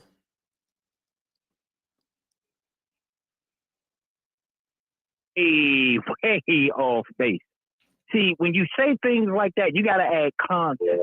You understand what I'm telling you? Yeah. So what he's telling you is, yeah, they fought cherries, but when you fight 5 times in a year and you think you fight 5 killers in a row, absolutely not. So the smart thing they did was, well, if I'm a go ahead and spar, I might as well get paid for sparring. That's what they did back then. I'm gonna get paid real quick, show y'all my spar session. You dig what I'm telling you? So if you fight 5 times in 13 months and 3 of them killers, you can't compare the 2. Yeah, they fought cherries, but you got to look at the amount of fighters they fought. You're not fighting 5 killers in a row. So you got to add context. You got motherfuckers sitting out 3-4 years and ain't fought a killer yet. Yeah. And only fighting twice out of 4 years. How the hell are you comparing? Yeah, you're right. They fighting cherries, but all they doing now is fighting cherries. A whole career full of cherries. A whole career full of cherries. Nigga been fighting 17 They're not years. even building up. Nigga, a whole career full of cherries. If you go through Hearns and any of them jokers, any of the top guys, I know we be stuck on Holmes and Hearns and all them and Sugar Ray, but you can go to a lot of decent like Wilfredo Benitez. We don't talk about him enough. He fought everybody. Riffle Benitez, he fought everybody. Riffle Benitez, what the damn fuck so are we talking about? Yeah, so we don't even talk about him enough. And who? They fought each other. You dig what I'm saying? They didn't have to wait with all this shit. Okay, cool. I don't mind saying and bringing up Norman, that's the problem. If he lose, he know. If you lose, what do? You jump back in there with somebody like 3 months later.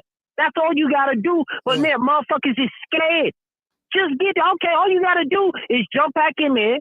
And if you think you that good, people should be able to ask for a rematch or a trilogy if you that good. Yeah. They know somebody faking so much that they know they're going to get blown out the fucking water. You know what I'm saying? If I know that I'm going to put up my best and I can really compete on a high level, people going to ask to see this fucking fight again. Let's make the fight.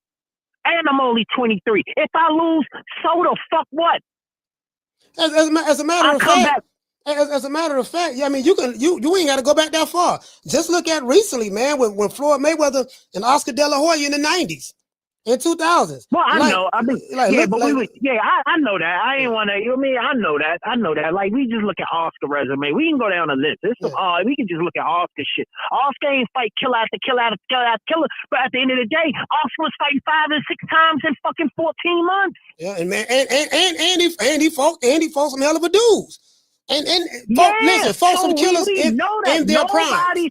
In their prime. Right, in their prime. Yeah. And Oscar was a beneficiary. One thing Oscar was a beneficiary of jokers, on the back half of their career, but he still fought them. You got motherfuckers that's on the back half of the career don't even want to fight nobody.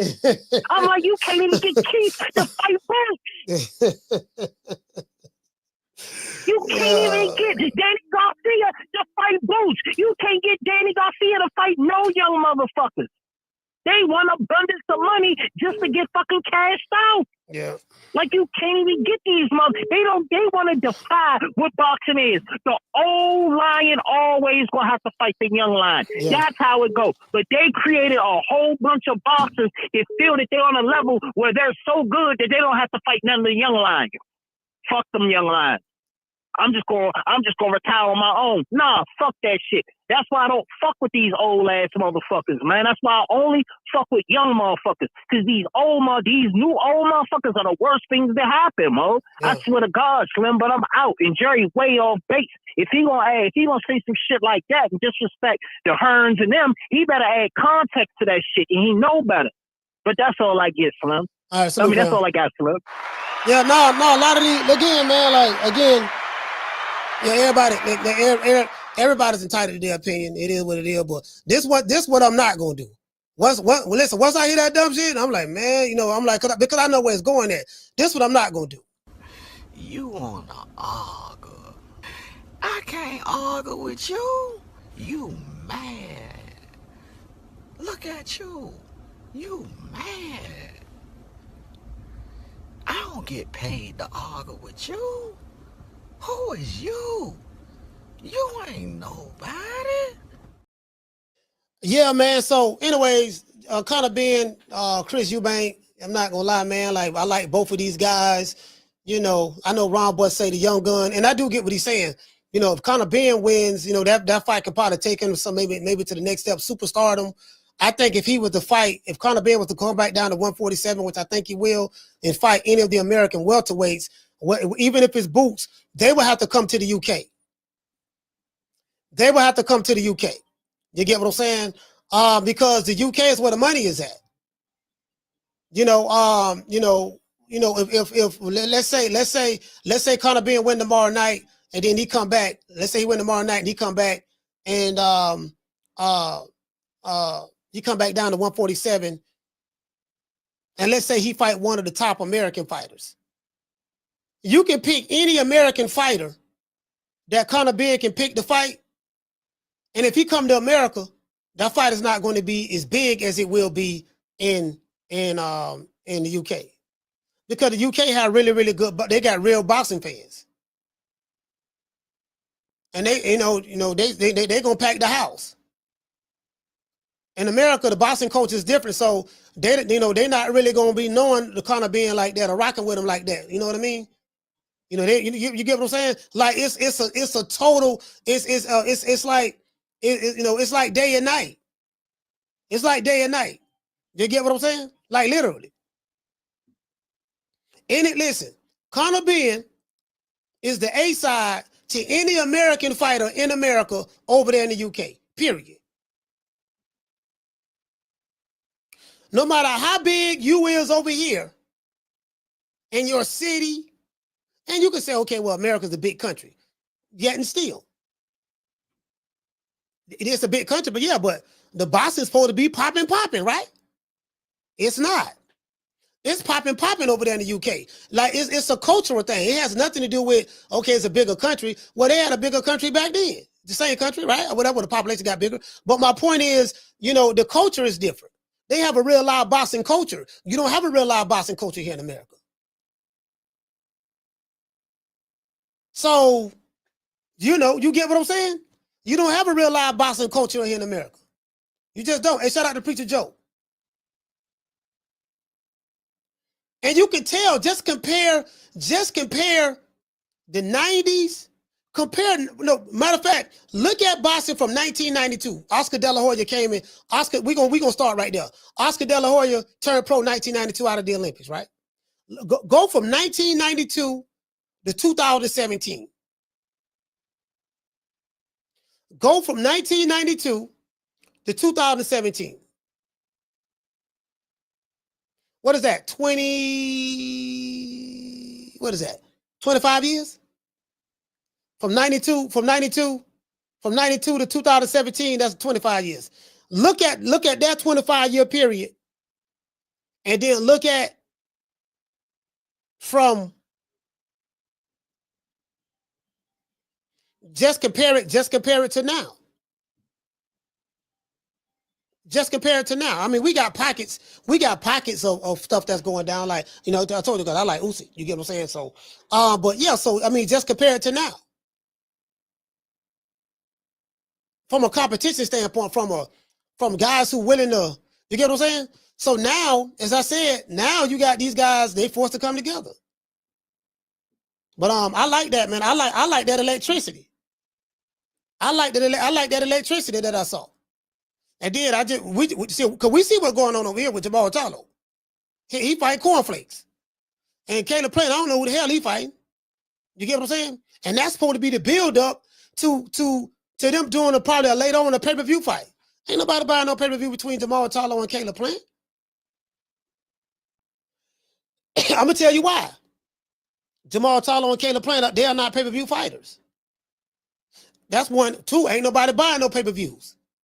Three, we know if they put it on pay-per-view, that means Jamal Charlo want a lot of money, Caleb Plant want a lot of money. So he gonna give them a low guarantee, and y'all get the rest on the back end. It ain't gonna be no back end because the back end gonna be based off the strength of pay-per-view sales. You ain't selling no pay-per-views, so there's no back end. So be happy with what we give you from a guarantee per standpoint, which is gonna be small.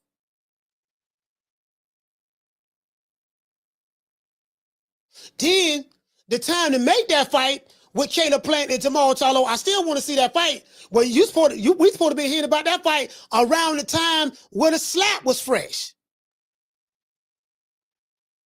As soon as Caleb Plant slapped Jamal Charlo, we were supposed to be hearing about, man, look here, man, we got a press conference, a fight stepping up, finna get ready to go down in the next 4 months between Caleb Plant and Jamal Charlo. But you let that die down. So now you got to rekindle the flames. You got to try to spark interest in it. That's why I was saying, they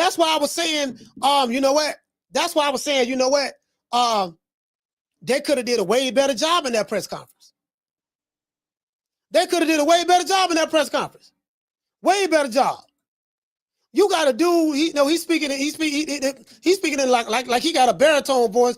Yeah, man, Jamal Charlo, how you doing? Yeah, man, I'm excited. I'm excited to see the next fight. You don't sound excited. True. Shout out to Tech the GG. Hey, okay. Dropping out half for bam, dub on your boy. Hey, Leroy. Super chat received. Playtime's over, boy. Hey, shout out to Texas. She said Charlo trash. I gotta see how he look when he fight Cornflake. I gotta see how he look when he fight Cornflake. Shout out to Greenhouse P. Shout out to Mika Lover. I gotta see how he ain't look good against. He ain't look all that against. I gotta see how he look when he fight Cornflake. You get what I'm saying?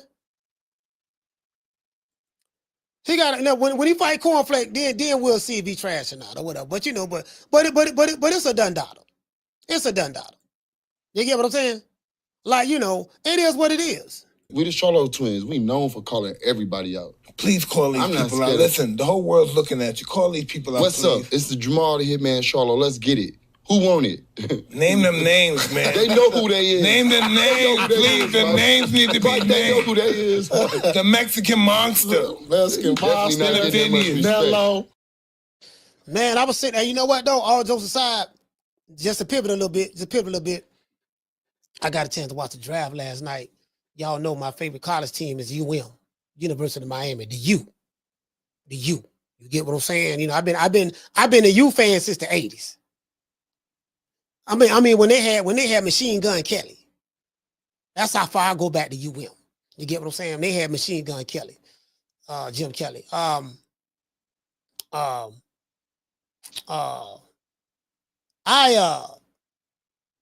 see we got my main man when Cam Ward got drafted last night.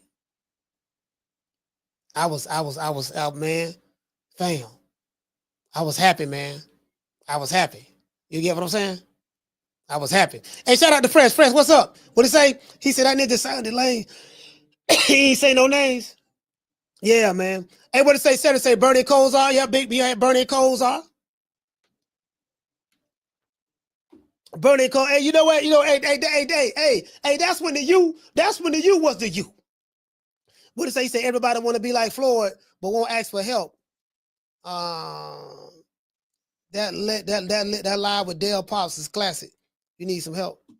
Oh, well, you can't use that. You can't use that anymore. You know what I mean? Like the Floyd blueprint thing.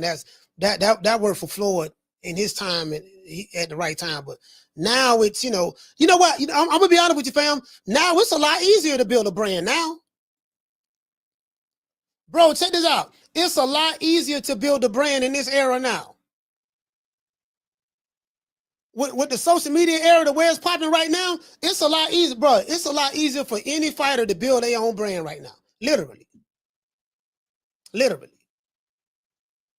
Shout out to Lord Blue. Lord Blue, what's going on, fam? Fresh say Michael Irvin and them was doing coke in the U. Hey man, look here, man. I don't know nothing about that, Fresh. I don't know nothing about that. All I know it was the U. Yeah, what I'm saying? That's all I know. All I know is the U. I don't know nothing about all that other stuff, Fresh. I don't know nothing about all that. You know what I mean? That's what they say. That's what you know what I mean? I don't know nothing about that. I cannot confirm nor deny that, brother. You know what I mean? Shit. Doggone Warren Sapp, nigga. We had Warren Sapp, nigga had doggone Dwayne Johnson wasn't no starter when we had him. The Rock. Y'all know The Rock. Yeah, he wasn't no starter like that when we had him. Yeah, man, we had a stick, but we had a stick back. We talking about the 80s. Talking about the 90s, man, nigga, I'm trying to tell you, man. Yeah. You get what I'm saying? Yeah, man. Shout out to doggone Jamie. He say, what's up? Oh, you talking about JC? Y'all talking about Reeves Island? Yeah, as a matter of fact, I'm gonna be like I got my barber, he's starting a boxing podcast, so not a boxing podcast, a football podcast this year. So I'm gonna be on this podcast. I will be letting you guys know about that. We're gonna be shooting the podcast at the barbershop. Taking my equipment there. You get what I'm saying? I'm gonna get back into football again. I had stayed away from it when they started doing all that woke shit around they started doing all that woke shit. I left football and basketball alone. So now I'm coming back. I'm slowly coming back to football. Slowly coming back. I had to get with my homeboy. You know what I mean? So we're like, yeah, man, we got to watch the draft, man. What we going to do. He a diehard football fan. So, deal with them crazy ass dudes in football. Hey, they be throwing hands for real. Hey, in football, hey, in football, they really be throwing hands though, bro. I've been in the stadium. They be throwing hands for real. Motherfucker, hey, check it out. Dog, I'm saying we sit back and, have a tailgate party, be out there tailgating. Hey, let me tell you something, boy. Tailgate parties at the football games is dope. You go up to the tailgate, it's hot. Everybody out there. You got all the fans coming together. All the fans coming together. You get what I'm saying? All the fans coming together, just, everybody eating barbecue, hamburgers, French fries, drinking beer. You know what I mean? True. Yeah, man. Hey, there, what it is, man. Shout out to everybody, man. Y'all know. Hey, listen, man. We want to dedicate this to the hood. I want to thank the whole hood who came out here. I love y'all. I did this for the hood. Y'all know I beat that boy. Yeah, man. I'm trying to tell you, man. We did it for the hood, man. We gonna see what's up, man. Hey, man. I'm proud. I'm proud of the UK boxing fans, man. I'm proud of them, dog. They holding it down. Mexican boxing fans holding it down too. You get what I'm saying? To be fair, the culture of boxing has changed over the years, so it is what it is. I accepted it. You know what I mean? He say, Coach, a bunch of pirates running around. Hey, man, I unlay shoes. I was baptized in the Bay, fam. I was baptized in the Bay. True story. I went to a church. I used to go to a church with my Aunt May on the corner of Central Avenue and Lake. No, Central and Lake. Central and Lake, right? Right there in Robles Park. Housing projects. It's a church. It was a church right there on the corner of Central and Lake, right? So that was like a Pentecostal church, very like one of them holy roly churches, man. So it was a pastor by the name of Mother Moreland. She was a female, and her husband was the deacon. And so yeah, man, I had got baptized in West Tampa, right across the street from Columbus Courts Apartments, right there on Columbus Avenue, right? Got baptized right there. I'm baptized in the Bay. You get what I'm saying? I'm baptized in the Bay. So here, right there, here's Burr River. Get me? So it's all over me. That's why I rep so hard, because I baptized in the Bay. You get what I'm saying? I can't jump ship. You know what I mean? I can't jump ship. I was baptized in the Bay, fam. It is what it is. You dig? Make it last. Make it last forever. Don't let I love you.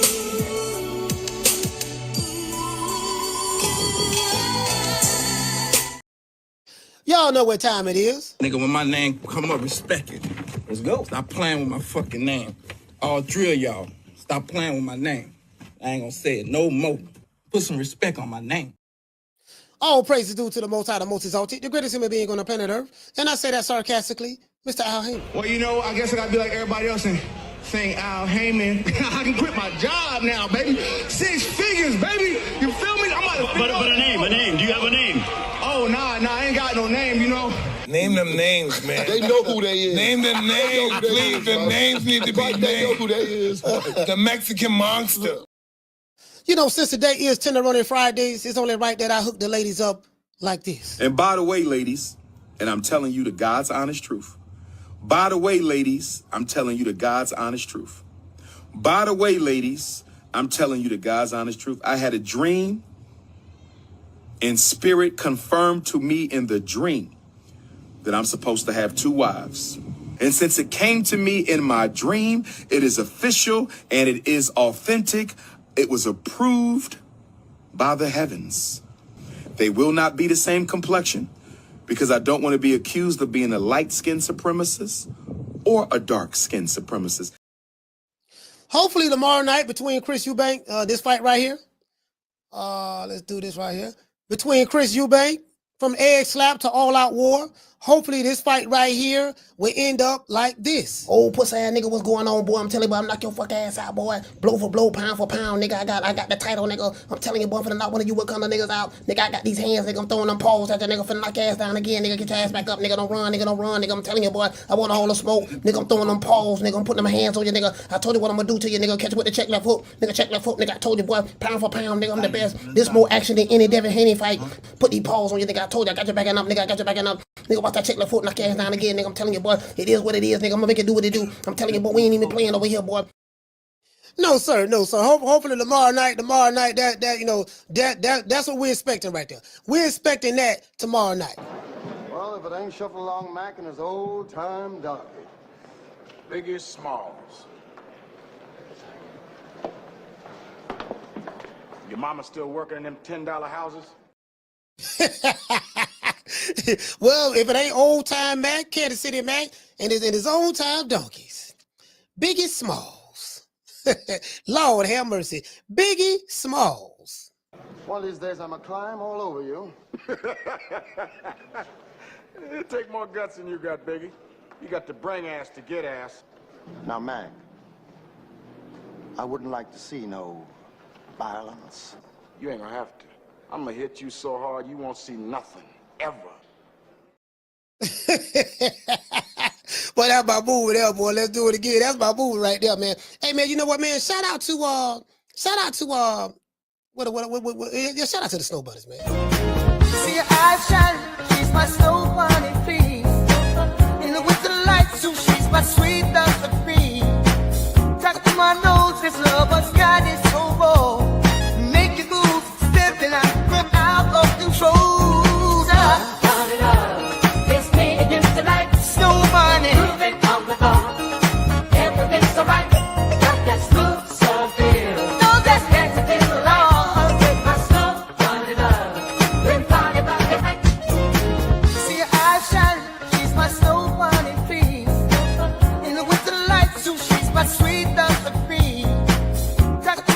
This lover's got is so raw. Make you move, stepping out of control. Turn it up. It's me against the light. Snow bunny. Moving on the bar. Everything's so right.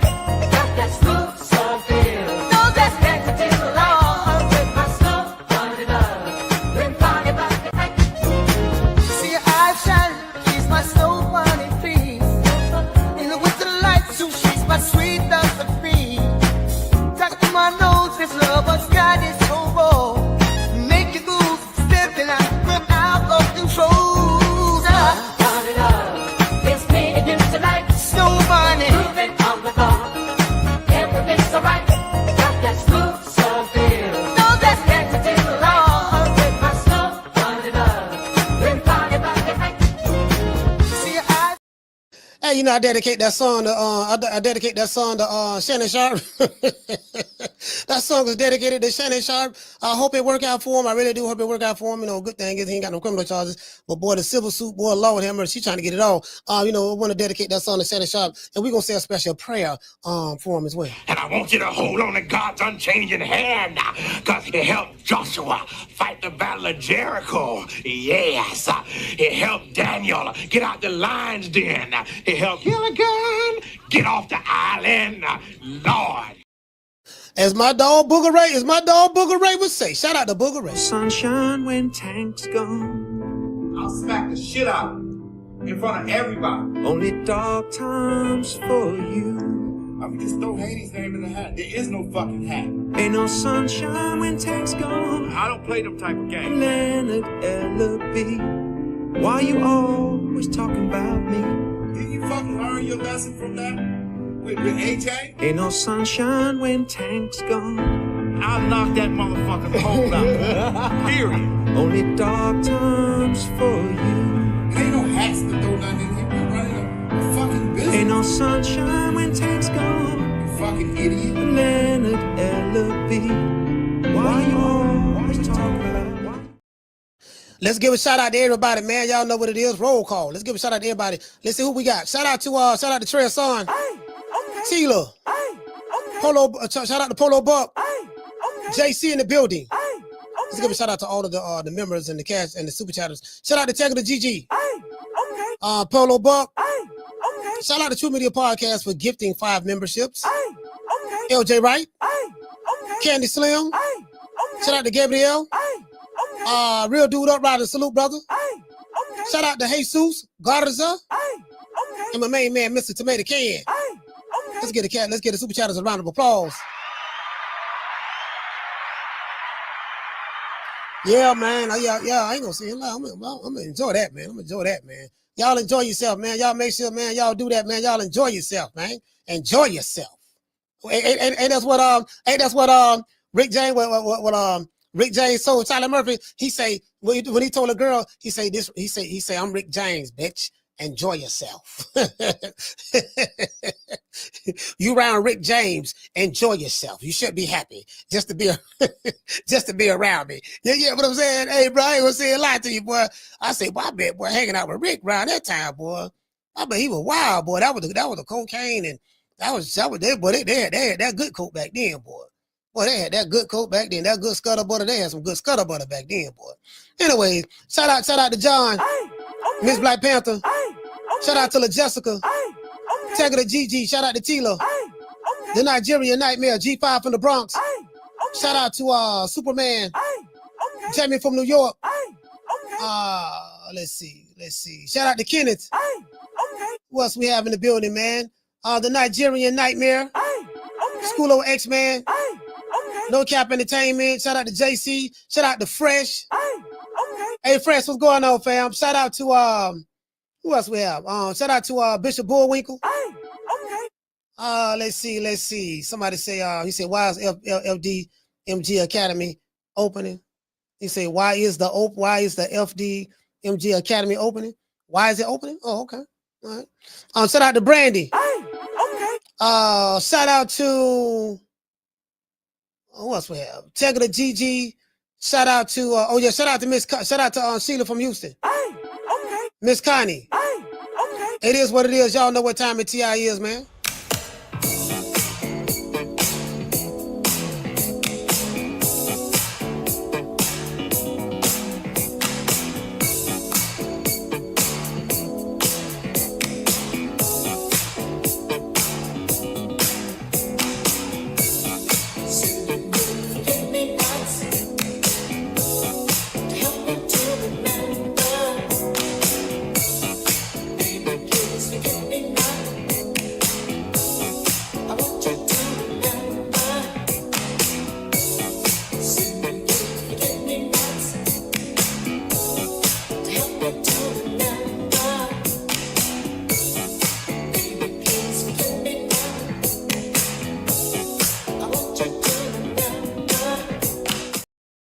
Yeah, man, y'all know what it is, man. Shout out to everybody in the chat, man. Shout out to let me go back over here one more again.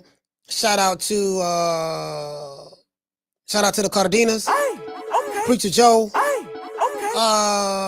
Trey Hassan, Fresh, Jamie from New York, Tila, WMS. Shout out to Marta King Boxing, Brandy Sweet Like Candy, the lovely La Jessica. You know what I mean? Let's see. Yeah, I think that's it.